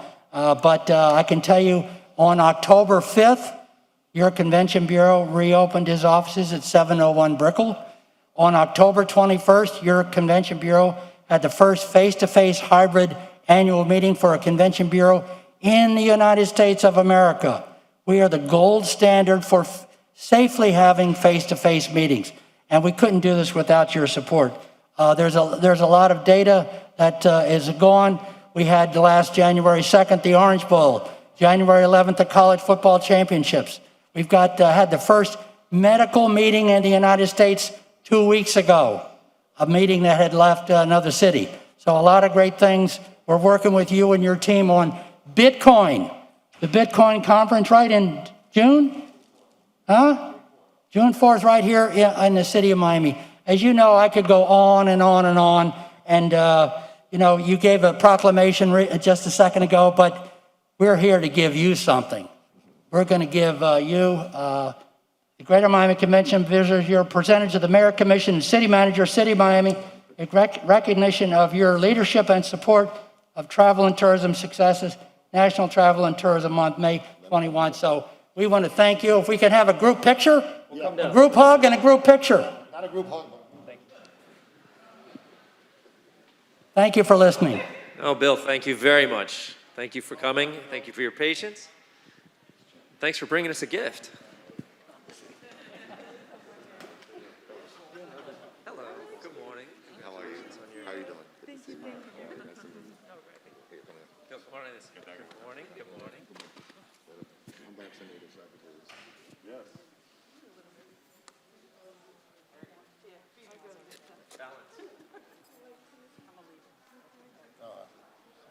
I'm going with a beautiful lady.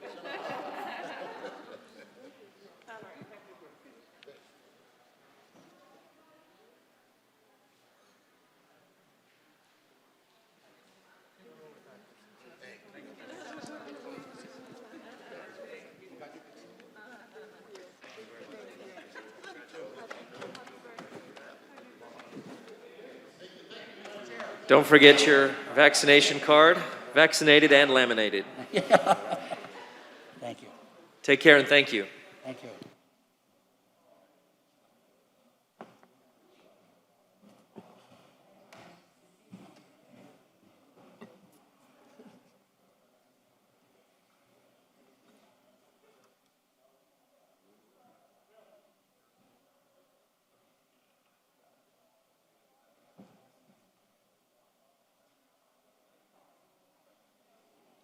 Thank you very much, and thank you, Mr. Talbot and team. Mr. Todd, you need to read something to record regarding one of the deferrals? Yes, sir. For item PZ3, pursuant to section 62-22 of the city code, an indefinitely deferred action initiated by the city will cost the city mail noticing, advertising, and posting of properties as applicable. Thank you, Chair. Thank you, Todd. Are there any mayoral vetoes? Chair, there are no mayoral vetoes. Thank you very much. I'm going to open us up for public comment at this point. If you are here to speak on any of the remaining items on this agenda, you're very welcome, and thank you for your patience and your advocacy. All you have to do is come up to one of the lecterns. You have 2 minutes to speak. Just state your name, the item on which you'd like to speak, and you'll have 2 minutes. You'll hear a little buzz at about the 30-second point, and that's your signal to wrap it up so that we can respect everyone's time. For social distancing, if we could alternate lecterns, so if you form 2 lines, please, and we'll clean each lectern between each speaker. So good morning, you're welcome. Mr. Chair. Please just give to the, if you have any documents, please just give to the clerk and he'll make a copy for all of us. Thank you. Mr. Chair. Yes, you're recognized. Let me just say something right quick. Because I'll get asked the questions, because we all get asked the questions. Let me just say that we've had, particularly on the heels of Mr. Talbot, look, Miami is probably as old as however many years since it was started. One of our biggest industries has been hospitality. And we get characterized often from the perspective of hospitality, entertainment, Miami Vice, and all the cultural attachments that comes with it. I think, though, however, as we have begun to see what's the external outcomes of some of these activities, there's a dislike for what exists and whether or not any of us in any capacity in the last 20 years, 25 years, or hospitality / prostitution the last however many years. None of us are for that. We now see that there's additional repercussions as a result of it. And I am sure, regardless of the vigorous debate upon which we don't have secret committees like the county, right, where people don't see how much they fight. But we do have everything that you want to have in your view, and sometimes it's not necessarily understood, the dynamics of what goes on. I am very sure, that none of us being supporters of the areas of prostitution and human trafficking and everything else that people are fighting for today, which is an outcome of this sort of activity. And we will get to a conclusion that works to, in effect, protect our young women and residents of the city of Miami. I just wanted to say that, okay? Amen. Amen. Thank you very much. Good morning, you're recognized. Good morning. My name is Ketsia Marcellus, and I reside at 5950 Southwest 74th Street. I am here in support on PZ1 and PZ2. Hold on 1 second, because that's what you call them item. Is she speaking on behalf, does she has to be sworn in to make sure her comments are? I believe she's already been sworn in, yeah? No, she wasn't here when. Oh, you weren't here when we did the swearing in? No. No. Yes, you do need to be Just make sworn. sure Thank you, that it's Commissioner done Watson. for the Ma'am, record. if you'd raise your right hand. Do you solemnly swear or affirm that the testimony you're about to give is the truth, the whole truth, and nothing but the truth? And your response is? Yes. Thank you, Chair. All right. Good morning. My name is Ketsia Marcellus, and I live at 5950 Southwest 74th Street. I am here in support of PZ1 and PZ2. I am a partner in the deal at 3095 Plaza Street for a small housing development. The community overwhelmingly supports the project. It passed its first reading without any opposition, and I'm requesting the City Commission for final approval for today. Thank you. Thank you for your comments. Good morning, Mr. Cruz. Got to try the other podium. I think this one's having an issue. I believe this is the one that, well, they may both, you're not hooked up for the visual yet? You need a audio visual? If staff could help him hook up, please. Mr. Manager? While you're getting organized, Pastor Robinson, you're recognized and welcome. Sure. Good morning, Commissioners. My name is Reverend Nathaniel Robinson III. I'm the Senior Pastor of Greater St. Paul African Methodist Episcopal Church. I stand today as the Chairman of the Board of Grove Rights and Community Equity, which is comprised of 13 community organizations, inclusive of churches, nonprofits, and civic organizations. The applicants for PZ1 and PZ2 participated in tedious but meaningful and reasonable negotiations with the community, which resulted in an executed community benefits agreement. The applicants have agreed to a number of things, including, but not limited to, 20% of the units in the development will be made affordable for workforce at 60% AMI, priority for jobs from community members, a financial contribution that will be held by Rebuilding Together Miami, who in partnership with Grace will administer the funds to restore and rehabilitate dwellings that provide affordable housing for low-income residents. So we're here today recommending the passing and support of PZ1 and PZ2. Thank you. Thank you, Pastor. Are you organized? We're having a Little difficulty? We'll clean this lectern and next speaker, please.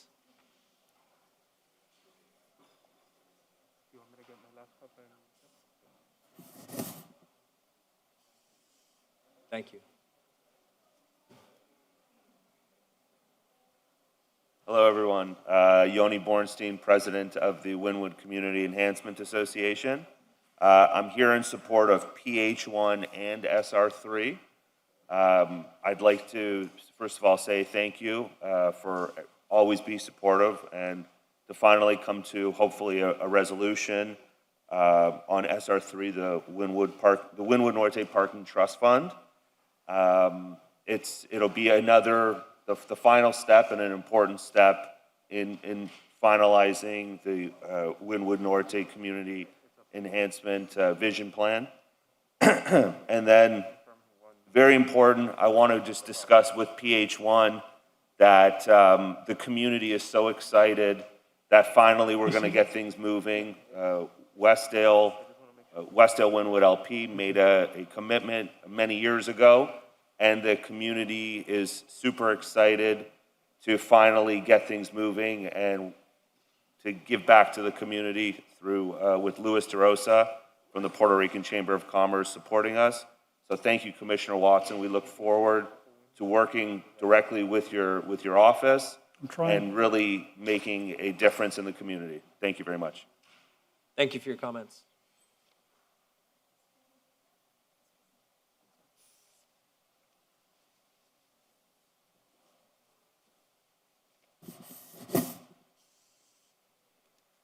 Good morning. Good morning. My name is Elaine Black from the Liberty City Trust, and we're here to support PH1, that Dynamic CDC, a qualified and a respectable firm, is here to do work for District 5 for our Wynwood Home Improvement Program. We're very excited to be working with them, our board, Luis DeRosa and others within the community. So we are here to support PH1. Thank you. Thank you for your comments. Good morning. Good morning, gentlemen. Elvis Cruz, 631 Northeast 57th Street. I'm here on SR1, which would add the name Milton to Pallet Park. That's a bad idea. From the newspaper story I just handed you, Milton was sued by the U.S. Justice Department in the 80s and 90s for racial discrimination against black renters. Those cases were settled, the second with Milton paying a then record $1.2 million in damages and penalties to the government. The good news is the park was recently redone, mostly with money from the Milton family and with input. The good news is that they got a concrete seawall with no mangroves and a beautiful unobstructed bay view and a water access ramp. Unfortunately, there's a lot of bad news. It also has a 30-foot wide concrete pavement along the bay, an 80-foot deep concrete slab with a monument to Milton, another monument to Milton. It's a horrible design. It's as if they wanted to design the park to discourage its use. No picnic tables, no restrooms, no barbecue grills, no on-site parking, only 7 street parking spaces, which are usually taken by overflow parking from the Milton apartment buildings. Kids used to be able to play soccer in the middle. Now, the field was blocked by a concrete walkway and royal palms as a passive-aggressive move. Pallet isn't the only city park suffering passive aggression. Here's a passive-aggressive move at Morningside Park. It's a passive-aggressive change that would greatly harm the convenient usage of that picnic area by many Miami families, particularly black families that have enjoyed the picnic area for decades and generations. Whether that is openly intended or not is irrelevant. The bottom line is it would indeed suppress the usage of the park by black families. The red line there shows the road that will be removed under this proposal. Because it receives federal funding, the city and its Parks and Recreation Department is prohibited by Title VI of the Civil Rights Act from programming that disparately affects individuals of a particular race or color. Please do not change the name of Pallet Park. Thank you. Thank you for your comments. Good morning. Hi, good morning. I'm Ashley Snow, and I'm here representing Rebuilding Together to speak in favor of PZ1 and PZ2 passing today. The community has been overwhelmingly supportive of this area being rezoned from duplex to multifamily. Not only is 20% going to be used for workforce housing, but the very generous community benefits agreement will impact residents here with very many necessary repairs to their homes. Additionally, when we build more units versus a duplex, it allows naturally occurring affordable housing to age and turn into affordable housing. So very supportive of it. We hope you guys pass it today and grateful for your support as always. Thank you very much. Good morning. Good morning. My name is Kevin Amezaga. I reside at 1042 Michigan Avenue, Miami Beach, Florida, and I'm representing the Miami Riders Alliance. I wanted to voice our support for the Miami Scooter Program. Our organization has been working with the scooter operators for over half a year to make this program better for Miami residents. We recognize that this is an opportunity for the city to use these funds to create safer pedestrian and bicycle infrastructure for the city, which traditionally just hasn't been done. With over 300,000 rides since February, this program is popular and encourages spending at local businesses at a time when we're coming out of the coronavirus pandemic. People in cars have to park and don't usually stop at those local businesses that they wouldn't otherwise stop at. And I hear you. Nobody likes scooters on sidewalks. I don't like riding it on a sidewalk. I don't think anybody likes riding on a sidewalk. I hear you, and the scooter companies also agree. That's why we're using these funds to build this bicycle infrastructure and pedestrian infrastructure in downtown Miami coming soon. So I encourage you to support this program. I encourage you to vote to support it, and thank you. Thank you for your comments. Is there anyone else here to speak on public comment on any of the items on our agenda? Seeing none, I'll close public comment at this time. And we will move into our agenda.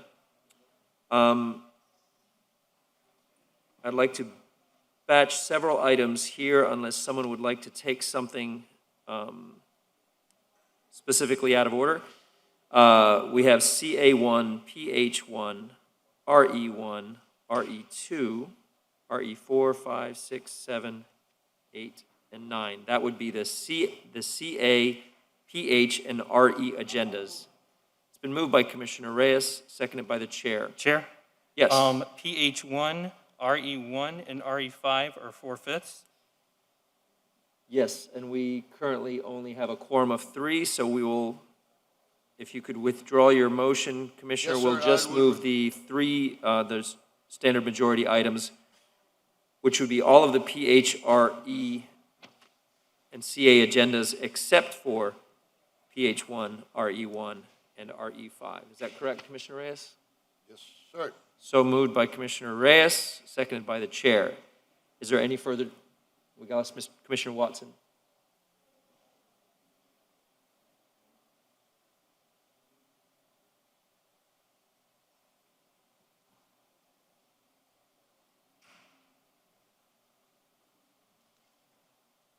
Commissioner Watson, we're voting on the CA, PH, and RE agendas except for the 4/5 item. We have a motion, there's a second. Is there any discussion? Full RE? All of the REs except for the 4/5, which are RE1 and RE5, we are not taking up right now. And for the record, RE3 was deferred earlier. Correct. All right, so move. We already have a motion and a second. Second. Just looking for any further discussion. All in favor of the item, say aye. Aye. Any opposed? Motion passes. Thank you very much. We'll hold those 4/5 for when we have at least 4 commissioners present. Madam City Attorney, if you could read the ordinances into the record, both second reading and first reading, except for FR2, which has been deferred. SR1, an ordinance of the Miami City Commission naming the park at 3805 Northeast 6th Avenue, Miami, Florida, currently known as the E. Albert Pallet Park, as Jose Milton Park at the E. Albert Pallet Green Space. Amending Chapter 38, Article 1 of the Code of the City of Miami, Florida, is amended, titled Parks and Recreation in General, by creating Section 38-27, titled Naming of Jose Milton Park at the E. Albert Pallet Green Space. Further directing the city manager to take any and all administrative actions necessary to effectuate the renaming of the park, containing a severability clause, and providing for an immediate effective date. SR2, an ordinance of the Miami City Commission amending Chapter 4 of the Code of the City of Miami, Florida, as amended, titled Alcoholic Beverages, more particularly by amending Section 4-2 to add new definitions and add new Section 4-14 to require all City of Miami employees responsible for performing inspections of businesses licensed to serve alcoholic beverages to immediately document and report violations of Chapter 4 of the City Code, Chapter 562, Florida statutes relating to alcoholic beverage enforcement, and Chapter 895, Florida statutes relating to racketeering, to the appropriate authority, and arrests containing a severability clause and providing for an immediate effective date.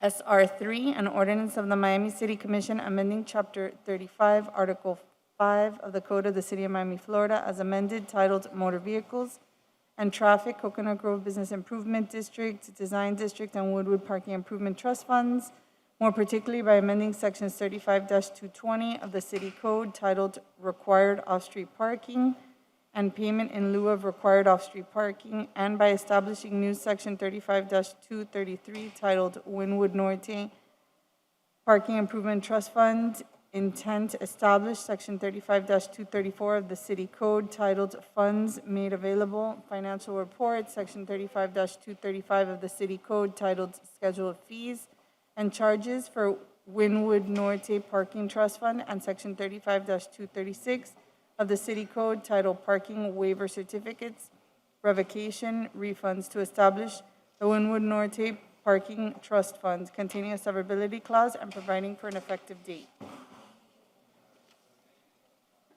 Thank you very much.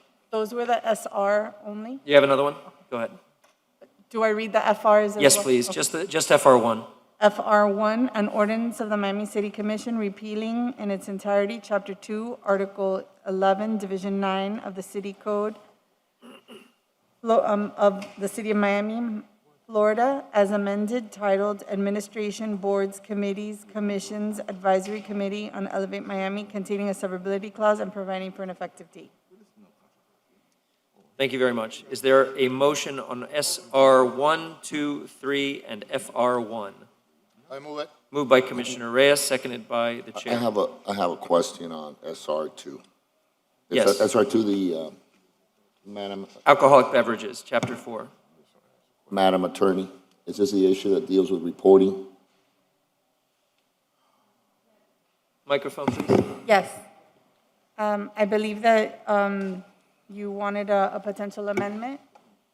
Well, you were going to do, you're going to tie in the language, because right now, the issue that we have, this has to do with reporting on Chapter 985, right, on racketeering, correct? Yes. All right, so tell me, let's walk through it so I understand it, and then you tell me what the amendment is that you drafted, okay? Which departments are impacted by this?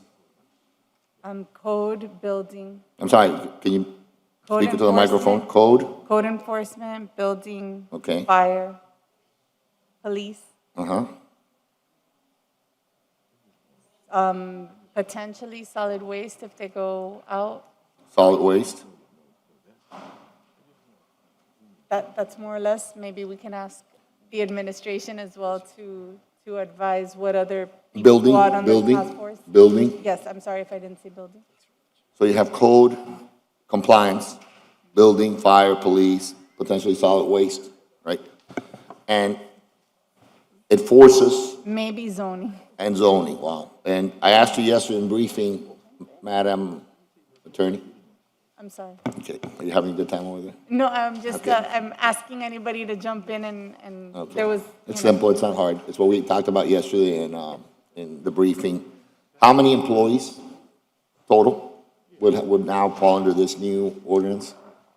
Those that are, so the way that it's drafted right now, those that are responsible for those types of inspections, like, I advised yesterday, there are some people that, you know, are assigned to trees or assigned to other divisions that don't necessarily go out on these task forces, so, those are, so I don't have the exact number, maybe the manager, has. I asked yesterday in briefing, Mr. Manager, remember, to give me a total, and in all fairness to the Madam Attorney, I didn't ask her, I think I asked everybody at that call.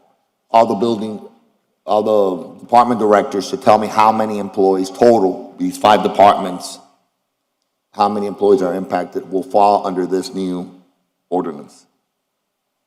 Yeah, so the number for building and for code is about 80 total. How many? 80. 80. Okay, then 40. police, fire, solid waste. Those numbers I don't have. Okay, so you don't have the numbers. We talked about building and code yesterday, but I can get those for you. So what's the purpose of our briefing? If I ask that I want some information for the next day, I want to know. Well, we added some elements and some departments as part of the conversation today. When we talked yesterday, I was pulling building and code. Okay. We've just added departments to the conversation today, so I'll get them for you. So the language that we currently have, and then we'll talk about the amendment, Madam Attorney. I'm hungry too. We're all hungry. I have cheeseburgers if you want in my office later from Burger 5, but anyway. It addresses Chapter 985 in Florida statute, right? Racketeering. And addresses 562, the alcoholic beverage statute, that's Florida statute, right? Correct. And in the matter of business of these employees, if they go out to dinner with their wives, let's say, or their husbands, and they observe a violation under this new ordinance, are they required to document or report this? So based on how it's presently drafted, it was drafted to require all City of Miami employees responsible for performing inspections of businesses licensed to serve alcoholic beverages. I thought as drafted, it handles that issue, but you bring up interesting points, and we can definitely add language that just says while on duty and performing such inspections, which I believe is. This is what we requested on the second reading. Well, no, when it's this not. came in before its reading. Yes, it was. No, don't, well, I'm being interrupted again. I'm Well, asking, I'm being correcting you. No, you're not correcting me. You think you're correcting me. I have the no, floor. I know, Senator. I have the floor. You know it all. I have, yes, I'm Mayor. sorry. No, You Mayor, know it all. no, Mayor, I'm but you sorry. don't. But you don't. I have the floor. Mr. Chair, thank you. Madam Attorney, the racketeering statute, how many of these employees are familiar with the Florida statute 985 that you're aware of? Because you're asking them to report something on something and document or report something that they're not familiar with, right? Right, you're correct that not all of them are familiar. That's why whenever they suspect that there could be Racketeering taking criminal- place? Well, when they suspect that there could be criminal issues, they're supposed to report it to the manager and the chief of police so that they can do, because for racketeering, you have to do like an appropriate investigation. There has to be a lot of legwork done to bring these cases together. So they are obviously not the ones that would be charged with doing that. It would be the police. And that's why they would have to report just if they have if they see any type of criminal enterprise or any type of criminal activity, they could report it to the police, and then the police would be charged with developing those bigger cases. That's how it's structured. Right, so in essence, that's why I spoke about it yesterday, and you were going to try to tie it in that language. In essence, you're asking people to report about an activity, because it says document and report.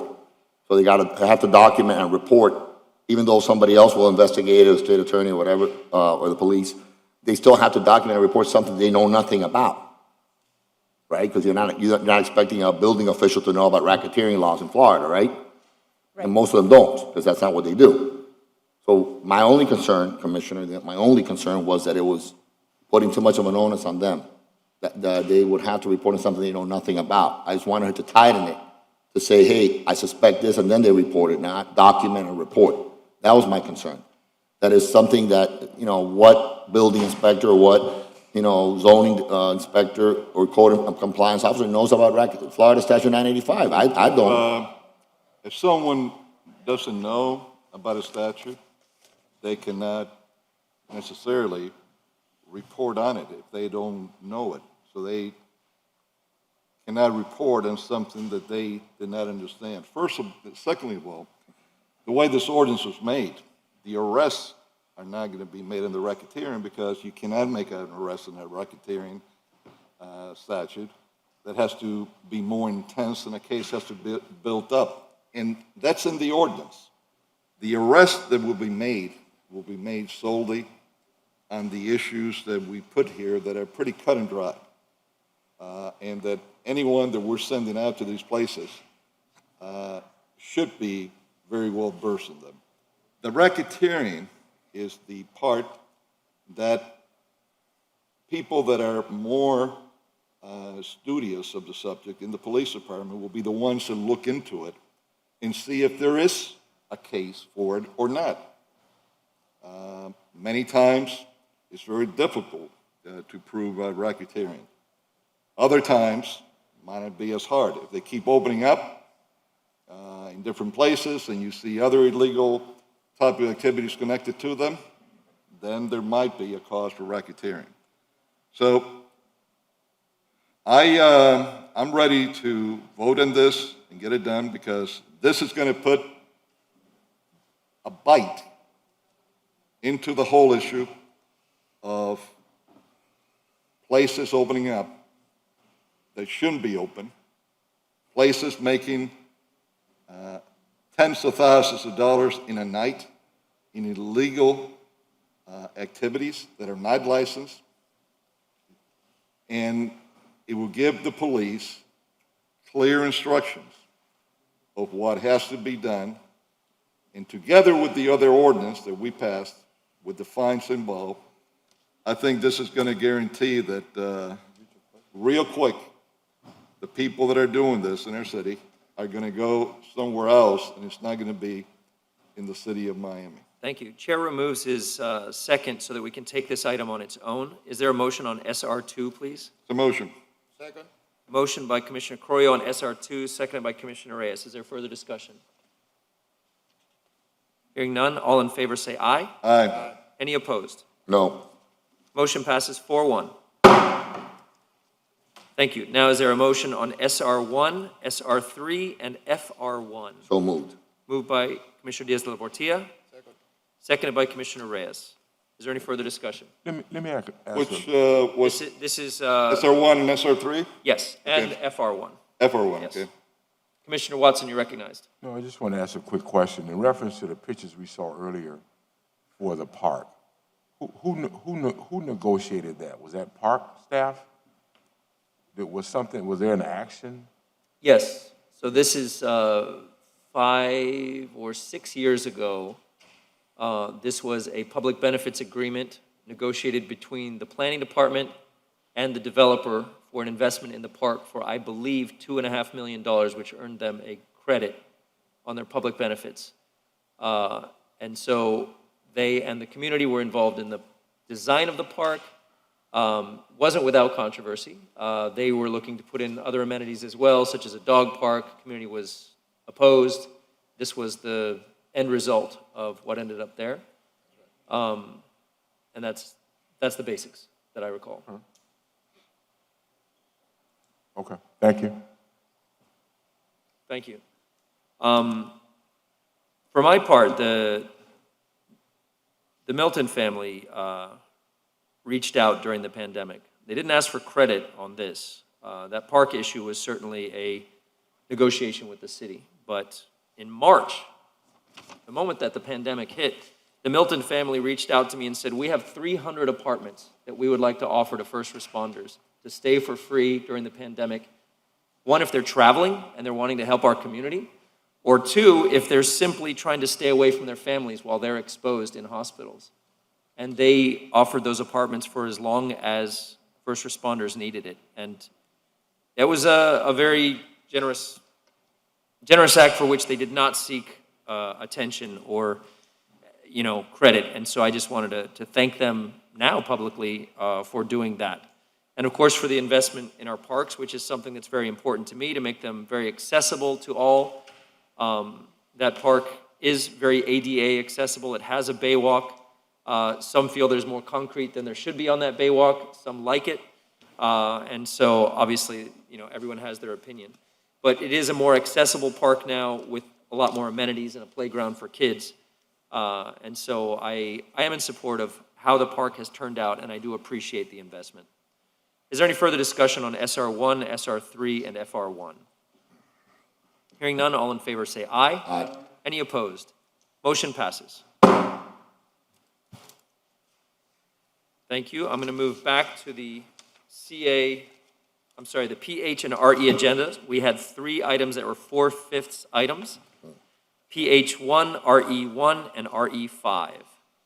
Is there a motion on PH1, RE1, and RE5 collectively? So moved. Second. Moved by Commissioner Diaz-Portilla, seconded by Commissioner Carollo. Is there any further discussion? Seeing none, all in favor say aye. Aye. Any opposed? Motion passes on PH1, RE1, and RE5. Thank you. And we have 2 companion PZ items, which I'll take up at this point. This is PZ1 and PZ2, land use and rezoning for Carter and Plaza Street. Is there a motion, please? So moved. Moved by Commissioner Diaz-Portilla, seconded by Commissioner Watson. Is there any further discussion? Hearing none, all in favor say Aye. Aye. Sorry, apologize. We need to read it into the record, Madam City Attorney. An ordinance of the Miami City Commission with attachments amending ordinance number 10544 as amended the future land use map of the Miami Comprehensive Neighborhood Plan pursuant to small-scale amendment procedures subject to section 163-3187 Florida statutes by changing the future land use designation from duplex residential to medium-density multifamily residential for the properties located at approximately 3069, 3091, and 3095 Plaza Street, Florida, as more particularly described in Exhibit A, attached and incorporated by changing the future land use designation from duplex residential to medium-density restricted commercial of the properties located at approximately 3040 Carter Street and a portion of 3065 Plaza Street, Miami, Florida, as more particularly described in Exhibit B, attached and incorporated, making findings containing a severability clause and providing for an effective date. PZ2.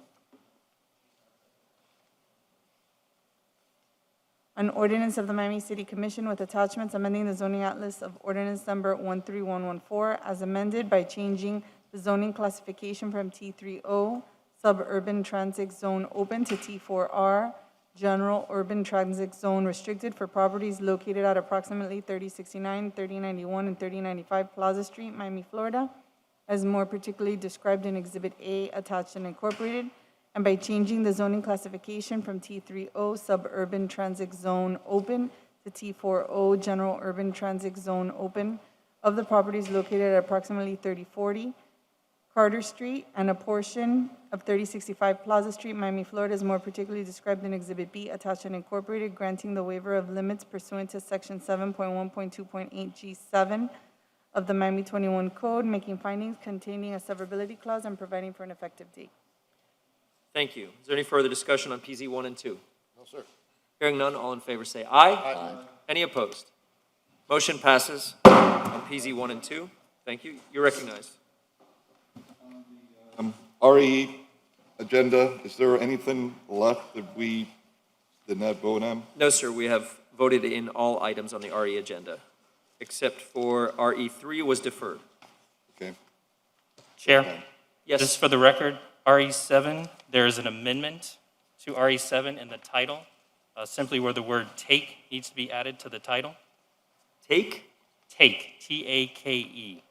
Thank you. Does the mover and seconder agree? We've already voted on those items. Yes, but let's go ahead and reconsider and go through the motions if that's okay. Thank you. Can I get a reconsideration of RE7? Is there a Motion for reconsideration? Second. Moved by Commissioner Carrillo, seconded by Commissioner Diaz-Labortia. All in favor say aye. Aye. Aye. Motion passes. Is there a motion on RE7?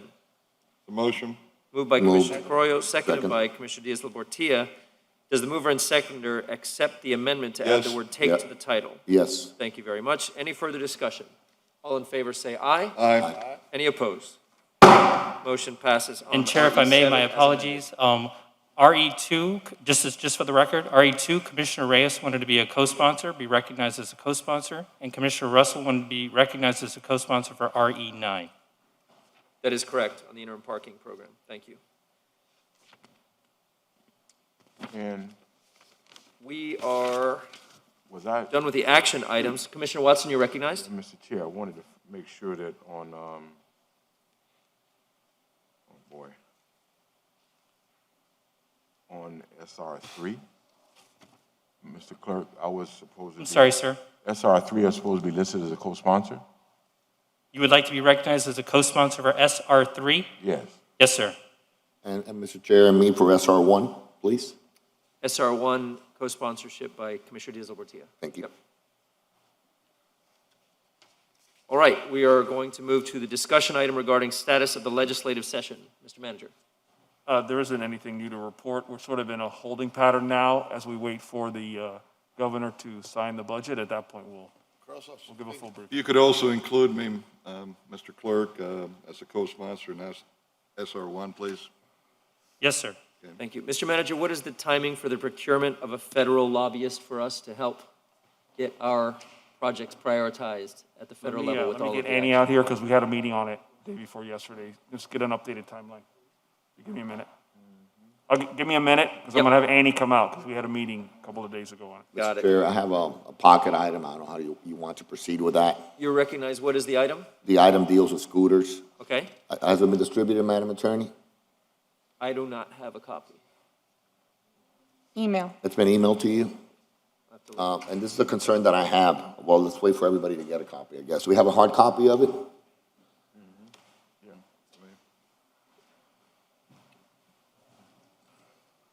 Thank you. Mr. Chair. No, but I haven't memorized.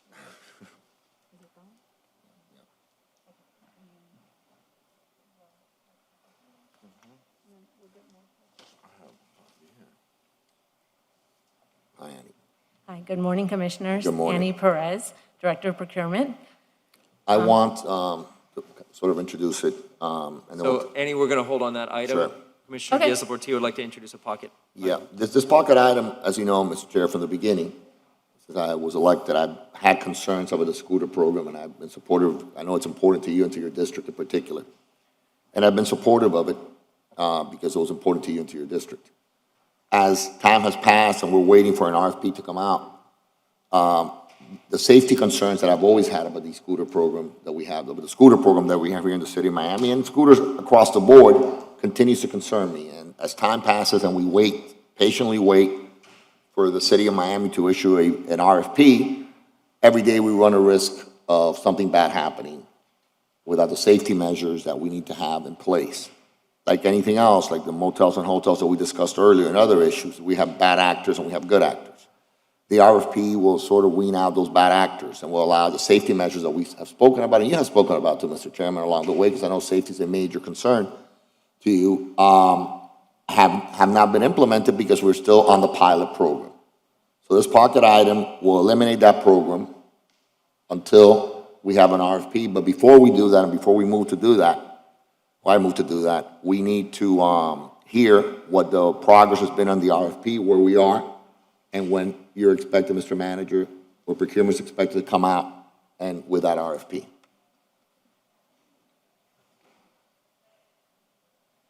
Good morning again. Annie Perez, Director of Procurement. Commissioner, the RFP is pretty much ready to go. We were just waiting for legislation to be brought forward to sort of solidify the program so that we can issue the RFP, because right now there's a pilot program going on. So if I'm not mistaken, Commissioner Russell, I think we've had conversations on this. Many. And, but the RFP is ready to go. Thank you. It is. My commitment to my residents, over 100,000 of which are using scooters per month, is that I will not issue a permanent program until I feel that the pilot has been vetted in a safe way. And each of the companies has been presenting different new technologies that improve safety and clutter, and those are coming out all the time, and we are implementing that. If Director Dodd, if you are available to comment a little bit on some of the safety measures that have been implemented during the pilot, I'd like to correct the Commissioner, because there was a statement that we're not implementing safety measures, new measures. I asked. Oh, okay. Yeah. So I'd like to clarify that we are regularly, on a weekly basis, implementing any changes that can help the program to get us to that RFP. The RFP is, in its current form, it would work for a scoring system, but we're trying to make sure and see what technologies and safety protocols we want to put in place in that RFP that will be mandatory for all companies to follow before we issue it. Mr. Dodd, good morning. How are you? Good morning, Commissioners. We have made a number of changes over the past few months. Just a little closer. I apologize. It's hard to... I'm sorry. We have made a number of changes over the last few months to try to address both safety of pedestrians and also clutter and obstructions on the sidewalks. And while we're not quite there yet, I can say that there has been a lot of support from all of the scooter companies to try and improve on the systems in place. The first thing we did was in placing a scooter zone in the Biscayne Boulevard area near Bayside Park, where the speed limits for the scooters are dropped down. By ordinance, they're normally, they can operate up to 15 miles per hour. In that area, they're limited to only 10 miles per hour. And that slows them down to provide for a little bit more safety for the pedestrians in that area. Just a minute. Is that a particular zone, or is it the technology that I read about that when they go into a sidewalk, they drop down to 7 miles per hour? Because that technology already exists. And I've also read about other technologies that exist. And different cities are implementing these technologies, but Miami, so I want you to be specific in what technologies have been added to the pilot program that make it safer. And how does this compare to the technologies or the safeguards that we're putting in the RFP, as you understand the RFP to look like today? I also want Ms. Perez to come back and tell me what we're almost done means. Is it a day, is it a week, is it a month? But that's later. Let's just try to get this first. Tell me what safety measures you included that were not included in the beginning, walk me through them, and then tell me how many of those are in the RFP and how many more remain to be put into place in the existing pilot program that are in the RFP. Okay. Commissioner, the operating zone in that area that reduces the speed limit is based on an area. The technology is not precise enough to tell if a rider is on the street or on a sidewalk to cause them to change their speed limits. The actual accuracy on it is anywhere from, depending on the speed they're riding and the number of pings, 40, 50 feet at a minimum for them to be able to locate where the scooter's at. So that's why we can do it for an area like the Biscayne corridor but we cannot limit them. What's a based on- Biscayne corridor? If I may, Mr. Chair, I'm just trying to get clarity on what. Biscayne corridor is basically from the Miami River going north up to about where 395 is located. 13th Street, whatever, and then from Biscayne to? It's just the Biscayne Boulevard with the sidewalks and the areas in So it's that. only Biscayne Boulevard from the river up to 13th Street, basically? Yes, right around where 395. Right outside Biscayne Boulevard, or there's only on the boulevard, there's also the streets? It is on just that corridor. It does not get into the downtown But if you cross the area on street, if you cross the street, if you cross Biscayne to go to the park, for example, does that count? It should be in the park area also. It is that corridor. But Actually, it if does I not could- get into the streets. So it's north, Going south, east, west. west? It's anyone who enters that section? Anyone who is within that geographic boundary, it's a box. So if I could clarify, and Mr. Dodd, let me know if this is something that you're open to.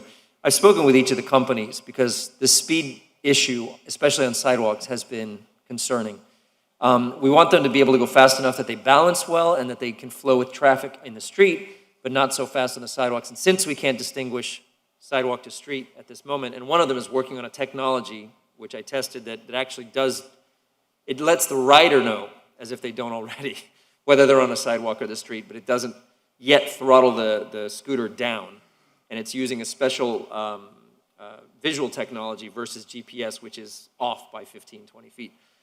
But we recognize that the speed was so important, and the initial test on Biscayne Boulevard was working, that we said, why don't we just lower the speed limit globally? Right now it's 15 citywide, and so what we're asking the companies if they could do is simply geofence down to 10 miles an hour in all of Brickell and downtown, and 12 miles an hour in the areas that aren't as congested, such as Coconut Grove, where they will be more likely in the streets.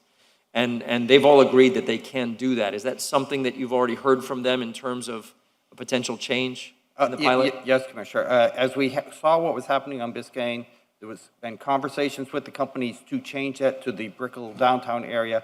I cannot say that all of the companies have in place that boundary yet, but I believe all of them have made the commitment to do so just in the last week or so. Got it. I'd like to proffer. Well, you've got a pocket, but and I understand the intention of the pocket is to create the maximum amount of safety, and we're all together on that. But I would like to give direction to the administration to mandate that all of the companies reduce their speed, so none of them are going 15 anymore. The top speed is 12 miles an hour throughout the district where it's allowed, and within the Biscayne and within the downtown and Brickell areas, it goes down to 10 as the maximum. I understand from each of the companies they have that capability. They do not believe it would be dangerous to do so. For us, it's of paramount importance to reduce that speed from a safety perspective to pedestrians and those on the sidewalk. So Mike, you're recognized. My question is, what has been implemented? Now that they've made a commitment, now that you've talked about it, now that it's coming down the pike, what has actually been done till today? And then I also want to ask you, you brought a question to my mind. Why 10 and 12? Why just not 10?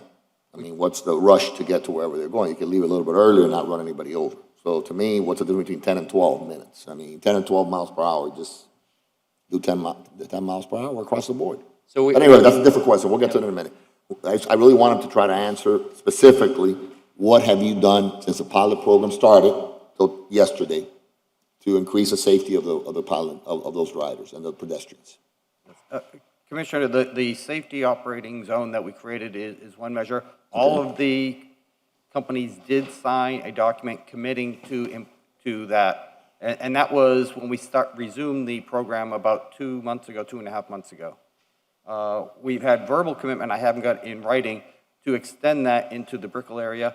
As far as the speed limits, we can definitely do that. The difference between 15 versus 12 versus 10, once you get down below 10, the riders begin having stability problems when they're riding, and that creates a problem if they're going too slow. Right. So that's why we've had conversations with them as to how low can we get them? Can we get them down to 7? And they said that you're starting to create other problems. So that's why we agreed on the 10 miles per hour as probably the lowest point that we could do it that still provides safety. as they're operating the. Is that scientifically proven? Has been that researched, or is that what they're telling you? Commissioner, I do not have any scientific evidence. Any studies, to prove and that. do they? No, Commissioner. This is just from discussion with the companies and people who have been operating the scooters. Okay. That once you get below 10 miles per hour, you start having problems with balance. So I've asked my staff to risk life and limb and go out and actually test the scooters, and they worked with the scooter companies who throttled the speeds down, and they tested, from their opinion, what is safe enough from a stability perspective and what's safe enough from a traffic flow perspective. And they told me absolutely anything under 10 is not good for riding, but there's a sweet spot there, and that's why we took outside the congested downtown core where most everyone is on the sidewalk. I wouldn't want a scooter in the street in the downtown core. The 10, let's bring it down to the max. But elsewhere where there will be in bike lanes and in traffic, the 12 seemed to be the sweet spot that seemed safe enough to go with the flow of traffic and not be up to the 15 when they do end up on sidewalks. So that's why we did the bifurcated speed limit, one in the core area and then one in the area. So I'd like to thank my staff who volunteered to go out on a testing mission. Commissioner, the next area that we've had a number of issues on has been with double riders and underage riders. And the problem with that is primarily one of reporting and the ability to take action against the offenders. And so what we have set up is a website where anybody who sees it can report it with a picture. All of the scooters now have a number on them so that we can track the rider to the specific scooter and the time that the event occurred. Based on that, sometimes those pictures go straight to the scooter companies and they can take action, or we've had several that have come to the city. We have provided it to the scooter companies. The rider is fined, and by some companies, they're actually banning them from using the scooters. So they're self-policing, right? The scooter companies are self-policing. We're not. The city of Miami's not. We are not. You're not policing. They're the ones who know who the riders are. We don't know the names of the riders or the contact information. So when we get it. So if the city of Miami sees two riders and a scooter, they let them go. I mean, they don't stop them. If a city of Miami police officer sees two riders and a scooter, or somebody who is obviously underage, they let them go. They don't stop them, right? They're not policing it. Commissioner, I can't speak for the police department, but I am not aware. Does the city of Miami police them in any way? Any city of Miami department police them? For clutter, yes. No. Yeah. I'm not talking about clutter. We're going to get to clutter, believe me. Clutter's another issue. I'm talking about violations. If they're self-policing and they're going to police themselves? They don't. Are they going to police themselves? Now, are they being fined? No, right? They're fining the rider. So what's the incentive, number one? Where is there an incentive for them to police themselves and say, hey, we're violating, the intent of this? And where's the incentive for them to take any action on illegal violators if they're not getting fined? Commissioner, the primary incentive to them is we have shut the program down 3 times now because of these issues. And 3 times? Yes, over the course of the last 2 years. And the primary issue every time really has been underage riders and double riders. And they realize that if they do not figure out how to control this problem, the pilot program and the overall program will fail in the city of Miami. But do you see But do you see the problem? You just said that you have been talking to them and shut them down 3 times over 3 years. And they haven't addressed the problem in 3 years. Well, they haven't, because he's telling me, let him finish giving me all the safety measures they put in place since we initiated the pilot program. Because my pocket item is very simple. If I don't hear the answers I want to hear, and if I get a second, I get a second. If I don't, I don't. At the end of the day, I want to halt the program until we have these safety measures in place. Not that they're committed to doing it, not that we talked about it, not that you shut them down 3 times in 3 years and they continue to do it, not that they're self-policing, but actual safety measures that are actually in the language of the RFP that you can implement now and say tomorrow morning, all these things that we're going to put out in the RFP, we're going to make these actors that are now have how many scooters? How many scooters are out there? There's approximately 2,400 scooters. 2,400 scooters in a very condensed area because it's only in District 1, correct? True. I'm sorry, in District 2, in District 2, correct? So one district has 2,400 scooters. That's why I see the clutter, right? When I drive through Biscayne Boulevard, whatever, I see them all over the place because they're all there. Yes. What other safety measures have you put in place? Besides the two that you described that are self-policing are not really safety measures. Of the safety, and maybe Ms. Parrish can tell us what safety measures are in the RFP, and maybe you guys can talk to each other and say, hey, put that there now so we can keep the program going, or halt the program for a period of time till they could put them in place. And I can amend this to, instead of eliminate the program, just halt it, freeze it, suspend it, let's call it that, until all these measures are put into place, pending the RFP and pending the granting of the RFP, right? The process. That has to go through the process. Only issuing the RFP is the whole process of the RFP, the response to the right, the response to the bids, to the bid. So that's where I'm at. Tell me what other measures, just so I know, just for comfort, that you're doing something. Commissioner, the next issue that we've had has been dealing with the parking and blocking of ADA access ramps and other areas. What we have implemented, and again, this involves the scooter companies, it also involves the police, where they're doing multiple sweeps throughout the areas. If anybody sees a scooter that's parked improperly, they're taking a picture, and then they have a joint WhatsApp site where they post the pictures, and the scooter companies immediately respond to fix the problem. That has evolved over the past 2.5 months and has proven very effective at fixing problems as soon as they occur. Again, it goes to rider behavior, and the companies have been trying to address that with folks, trying to encourage use of the parking corrals and having a financial incentive to get people to park within those boundaries versus just anywhere else on the sidewalks. And usually it's a slight discount on the cost that they would pay for the use of the scooter. It's trying to encourage good behavior, but again, when we do have those problems, getting a quick response to go and fix it, to clear the sidewalks and ensure pedestrian access. Is that it? There's also the cap on the number of scooters that can be left on any street block. That's been limited to 4 per company, versus before there were no limits whatsoever. So they could have 20 scooters on a street block. So now they're only allowed for 4. How many companies? Excuse me, Commissioner. How many companies? Right now we have, I believe, 7 companies. So that 7 times 4 is 28, right? It's 4 per company? Correct. Well, 7 times 4 is 28 per Yes, block. yes, 28 scooters on in any one, block. 28 scooters in one block. Yes. 28. Yes. That seems pretty high to me, I'm sorry. I can visualize it. What else? I didn't bring my list of things, but. That's all right. I've got it in front of me here. So the reason the pilot program continues until the RFP is, one, so that we hopefully continue to have seamless service for our residents who do use it.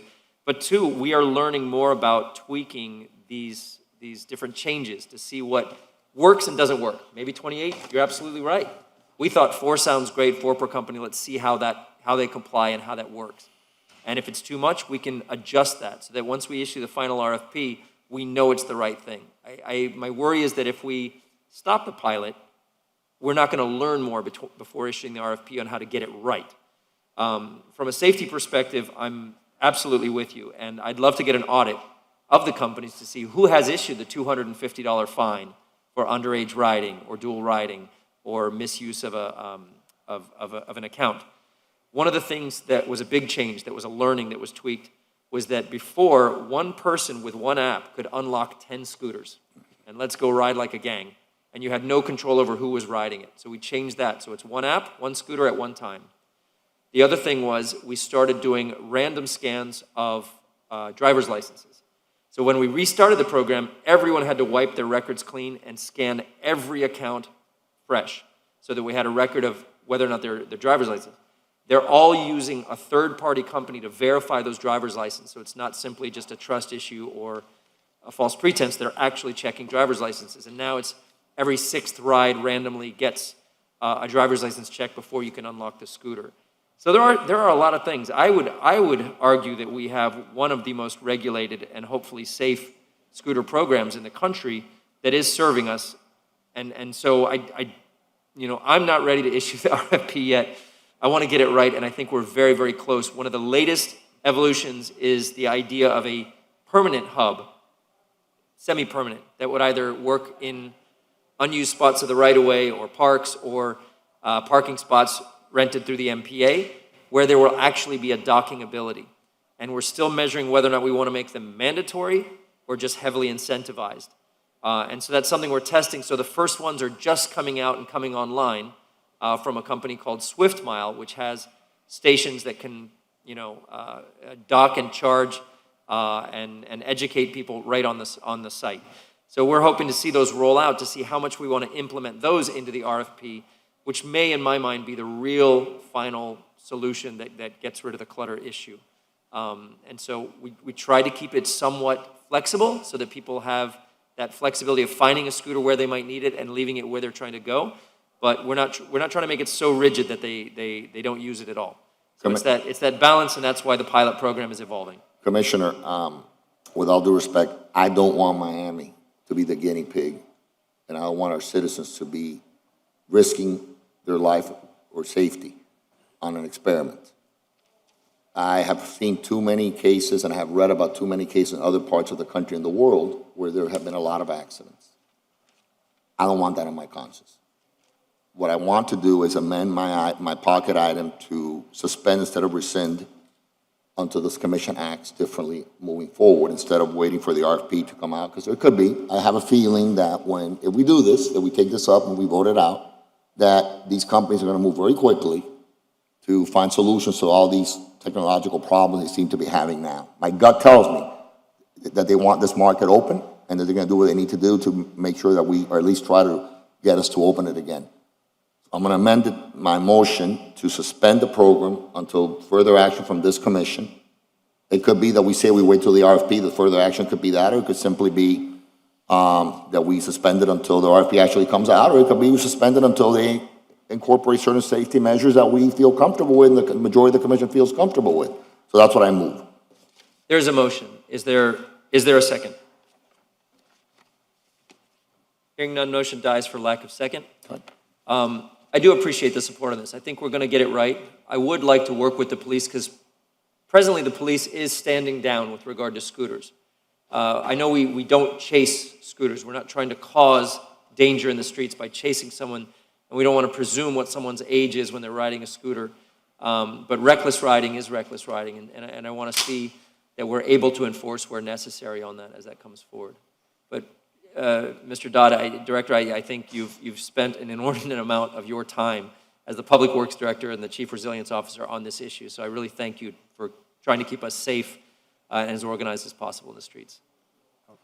Thank you. Mr. Chairman, I do have a brief resolution. Pocket resolution, Commissioner Carrillo, go ahead. Thank you.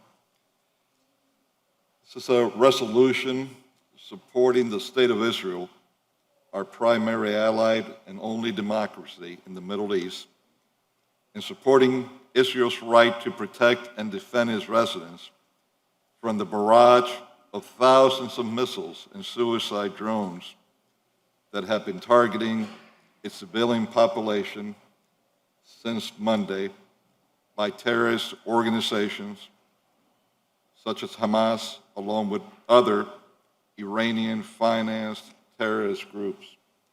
Our own President Biden came out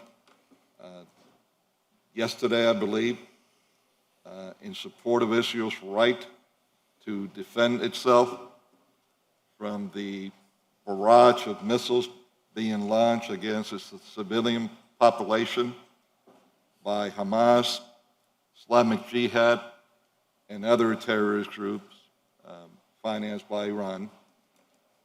We are following with a resolution based on what our own president has declared.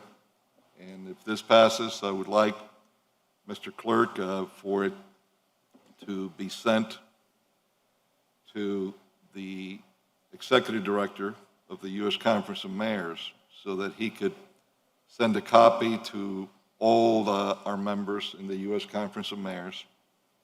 And if you could also send copies to our South Florida congressional delegation, our two U.S. senators, and the head of the International Western Committee,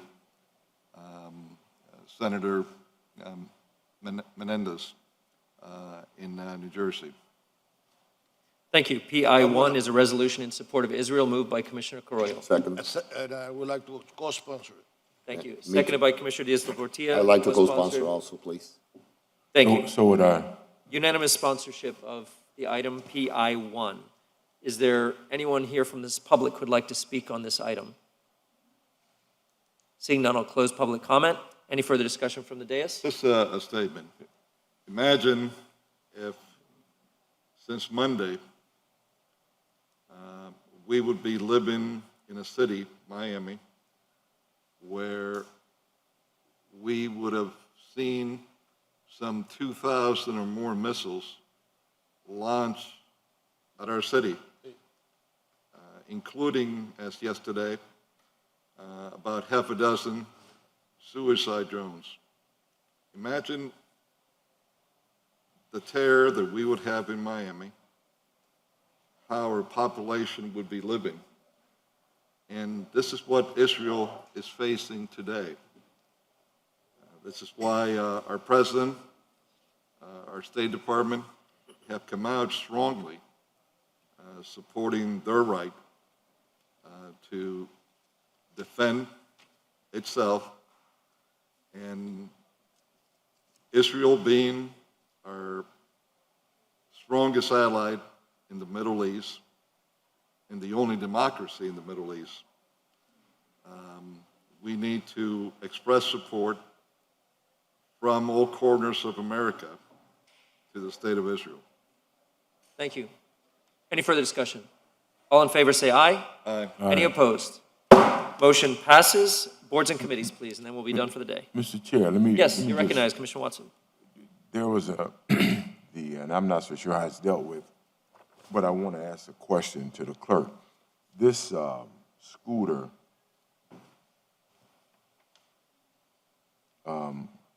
item that was put forth a few minutes ago by my colleague. I'm sorry, Chair. The scooter item that was put forth a few minutes ago by my colleague, and I guess what was put forth was to suspend the program indefinitely until something's done. And I'm asking that question because I want to try to understand something. Because I had two things happen and I want to address the issue because it failed for lack of a second. And I want to find out what exactly was the amendment? What exactly was put forth? If I may. You're recognized, The amendment will be to suspend the program until additional safety measures are enacted or until this commission acts to restart the program. So it will be up to this commission to come back and say, okay, now they've implemented these safety measures that are included. Instead of waiting for the RFP and something bad happening between now and the RFP going out and being granted or awarded, we will suspend the program pending some safety measures being enacted by these companies dealing with the city of Miami, and then the commission would act to reinstate the program. So instead of rescinding the program altogether, we simply suspend it until this commission acts again. We could act in the future to restart it, or we can act to rescind it permanently, or we can wait for the RFP. We can decide what we want as a commission. That's the amendment. Okay. Mr. Chair, you've been working on this for how long? A couple of years now. Yeah. So let me just say, because we dealt with something, I guess, a week ago, for a long time, and we tried to move to get a resolution, and that didn't happen. And what I'd like to make a friendly amendment to what was put forth to suspend it for a time certain, because that pushes us to get a resolution, so all the questions that could be answered should be answered quickly. And I'm thinking about two instances, because I know it's only in District 2, I believe, but I had two senior persons walk out of their house, a scooter was in front, and then I got calls and pictures about, so they may only be in your district as an experiment, but they're affecting everyone in some respect.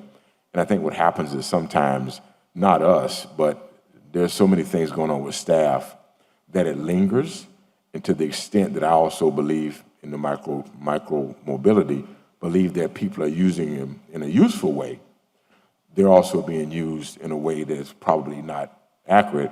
And so from that perspective, maybe these guys hurry up and get us and you the things that are necessary so it can be decided fairly quickly, rather than it lingering on and we never get to resolution, if in fact it's something you really want to get done, right? So I would make an amendment to what was put forth, at least for a time certain. 30 days? 30 days. 30 days. So that we can get the resolution and let it be done, let it be used by residents who, most of the people I know that I see, backpacks and all, using it for work, because transportation costs are extremely high here. And so if that's accepted by the Yes, sir. the person who put forth the amendment, up or down or whatever, but I think that it is a good idea. But I think it should be a time certain all the way around. So it's a time certain here, it's a time certain for them, and it's a time certain for us now to get to the point of putting it out. So I understand correctly that amendment, is it to create a 30-day moratorium where we don't allow, we stop the program now? Or in 30 days, if we haven't addressed the problems, we stop the program then? What are you asking for? Well, I'm asking for a time certain. So is it a time certain in 30 days, the second one, or 30 days, the first one? I just want to see us get it resolved rather than it linger on. So it seems to me, what was this? What did you just say? Well, what I didn't understand was whether we're trying to stop the program today or stop the program in 30 days or whatever that time is. So Commissioner Diaz-Albertilla is asking to stop the program today. The reason I'm asking, and I understand. No, go ahead. So I understand the concept, the idea that you don't want to experiment with Miami on safety. The issue here is I don't know how this new hub is going to, how we're going to respond to this new hub concept, whether it's going to work or not. And the current method is getting better, but I don't think it's as good as it could be. And that's why a pilot program can be tweaked and adjusted to get us there. If we just stop right now, I think we'll be guessing a little bit on the permanent version, whether or not this hub situation is going to be too restrictive or not restrictive enough. And that's why I'm seeking an extension on I'm not seeking an extension, I'm just seeking to leave the pilot program in place as it is so that we can fine tune it before issuing the RFP. Mr. Chair, Yep, you're right. my concern, Commissioner Watson, is that something bad happens while the program is in place. When we already know that bad things could happen, we're basically testing technologies. So suspended, force them to come back to us within 30 days. It could be earlier. The companies with all the safety measures in place, and then we resume it and restart it. If the safety measure, if the commission agrees, obviously, if the commission has to agree, they come back with a safety measure. You just not use our residents, because he's correct. It does impact other districts, even though it's only in District 2. That I'd like to address, because none of the scooters should physically be able to but it's not only that it impacts other districts, it's that kids from my district in Alpata go there. Yeah, but they... Okay, and kids from all over the city go to downtown and play in the scooters. Physically, technologically should not be able to leave the district. But Commissioner, kids from like scooters and they want to play and they go to Bayfront Park and they can live in any district. You're not understanding me. No, I am understanding. What am I saying then? What you're saying is that they go outside the district boundaries and that they shouldn't be outside district boundaries. No. The scooters technologically are meant to stop the second I they hit the understand. district And what I'm boundary. telling you, my argument... If they're not, that's a problem that the administration needs to address. Hold on. They may not, because you're talking about the shopping cart technology, right? I'm not so sure it always works. And where I was called, where the lady almost fell down, it's way beyond your boundaries, but we abut, and so maybe that happened. So, and look, I understand these guys have made an investment in order to do what they're doing. I just don't know how long we want to have it ongoing, knowing that those issues exist and there is a safety issue for people who don't use them, right? So, since he made put forth the legislation, then it's upon the commissioner to accept the amendment. If the amendment is to now let them go 30 days and and then give us an answer, then so be it. But I know that there are some things that we spend an enormous amount of time on that's far more important than this, and it's the same thing, and it lingers. And so we're just trying to get to resolution. They're in the business of doing scooters. They should have all kind of what you call industry practice and standards and know what we're talking about, we need to now make sure that they come forth with something sooner than later. So the amendment then would be to allow them the 30 days, the second one, and then so they can come back and then we go forward. So if he wants to accept that, that's fine. That wasn't mine, but I think that's just as good as well because they have made the investment, and we want to try to be in the forefront of these things happening and not behind. I agree that if that's what you want, Commissioner. I'll agree to that we let them take, be out there for another 30 days from today, and they come back to us with these safety measures, and then we take another vote on it, whether we want to continue the program or not. So I'll accept that amendment. Thank you. Okay, rather than 30 days, can we look at it from a calendar perspective? Because if it falls on a date that's not under a commission, it will actually. June 24th? So. Well, June 10th will be the closest one, really, but we can do June 24th if you want, Commissioner. June 24th? Yeah. That's fine. So the motion is to have the scooters come back within the June 24th meeting with new safety measures? Yeah. And if those safety measures are not satisfactory to this commission, that we then end the pilot program? We can, or we can do whatever we decide Right. to do as a commission, but I would like to include, to what you're trying to do is also that whatever's in the RFP now has already been researched as safety measures to be included in those safety measures in part of the discussion, Yeah. right? So that we would include those safety measures that are now in the RFP that's in the works. Yeah, So when we because come they back should on all. June 24th, we have those safety measures in place, not that they come back and say, hey, all of a sudden, we're putting one technology in, that's it. Well, Because yeah. I agree with you, they have the I ability. mean, I'm making the assumption that they are working with, I always say Colonel Dodd, but they're working with Chief Dodd in order to ensure that what's going to come out makes sense, right? Yes. That's all. Just, I just know that sometimes for us, and if we take our attention off of it, then it doesn't come back like we wanted to. And so I just want to make sure that we do something sooner than later, just to get it going, because I know these guys are coming forth. They're coming forth for support. I just had a new company come the other day. So obviously they know something that's happening, and the sooner we get the information we need, the quicker we can make a decision about what goes forward. Thank you. So the motion is to reconsider the scooter pilot program on June 24th, considering new safety measures that can be put into place, and we'll make a decision at that point. Yes. All right, I would actually support that, and I would like to ask the administration, Mr. Dodd, Mr. Manager, to make sure all companies have the geofencing technology in place to not allow a scooter to leave the district. This was very important to me in respecting my fellow commissioners' boundaries on watching this pilot program, that it does not go into their district. And I would like an audit of how many companies in their self-policing have actually issued violations of $250 fines to parents who are allowing their children to use their scooters. There's been a motion, there's been a second, and it's not this item in front of us, it's what we just stated. Right. Right? Okay, so it's not the original. So this will be PI2. Moved by Commissioner Diaz-Labortia, seconded by Commissioner Watson. I'll open the floor for public comment. If there's anyone here who'd like to comment on it, seeing none, close public comment. All in favor of the item say aye. Aye. Any opposed? Motion passes. Thank you very much. Boards and committees, and then we're done. Thank you, Chair. BC 5 is a Cake. Vanilla was going to get cake. Sorry, please continue. BC 5 is a resolution of the Miami City Commission officially confirming the city clerk's certification of the declaration of results of the City of Miami Civil Service Board election held on April 15th and 16th of 2021. For the record, Ulysses Garcia was elected to seat number 2. Travis J. Lindsay was elected to Ulysses Garcia was elected to seat number 1, and Travis J. Lindsay was elected to seat number 2. Is there a motion, please? So moved. Moved by Commissioner Diaz-Labortia, seconded by Commissioner Reyes. All in favor say aye. Aye. Motion passes. BC 20, Miami Technology Council. Mayor Suarez would like to appoint Ben Quirk to his vacant seat. Is there a motion, please? Move. Moved by Commissioner Second. Roy, seconded by Commissioner Diaz-Labortia. All in favor say aye. Aye. Motion And passes. Chair, my apologies for the record, that'll be to the category 4, Expertise Technology Management.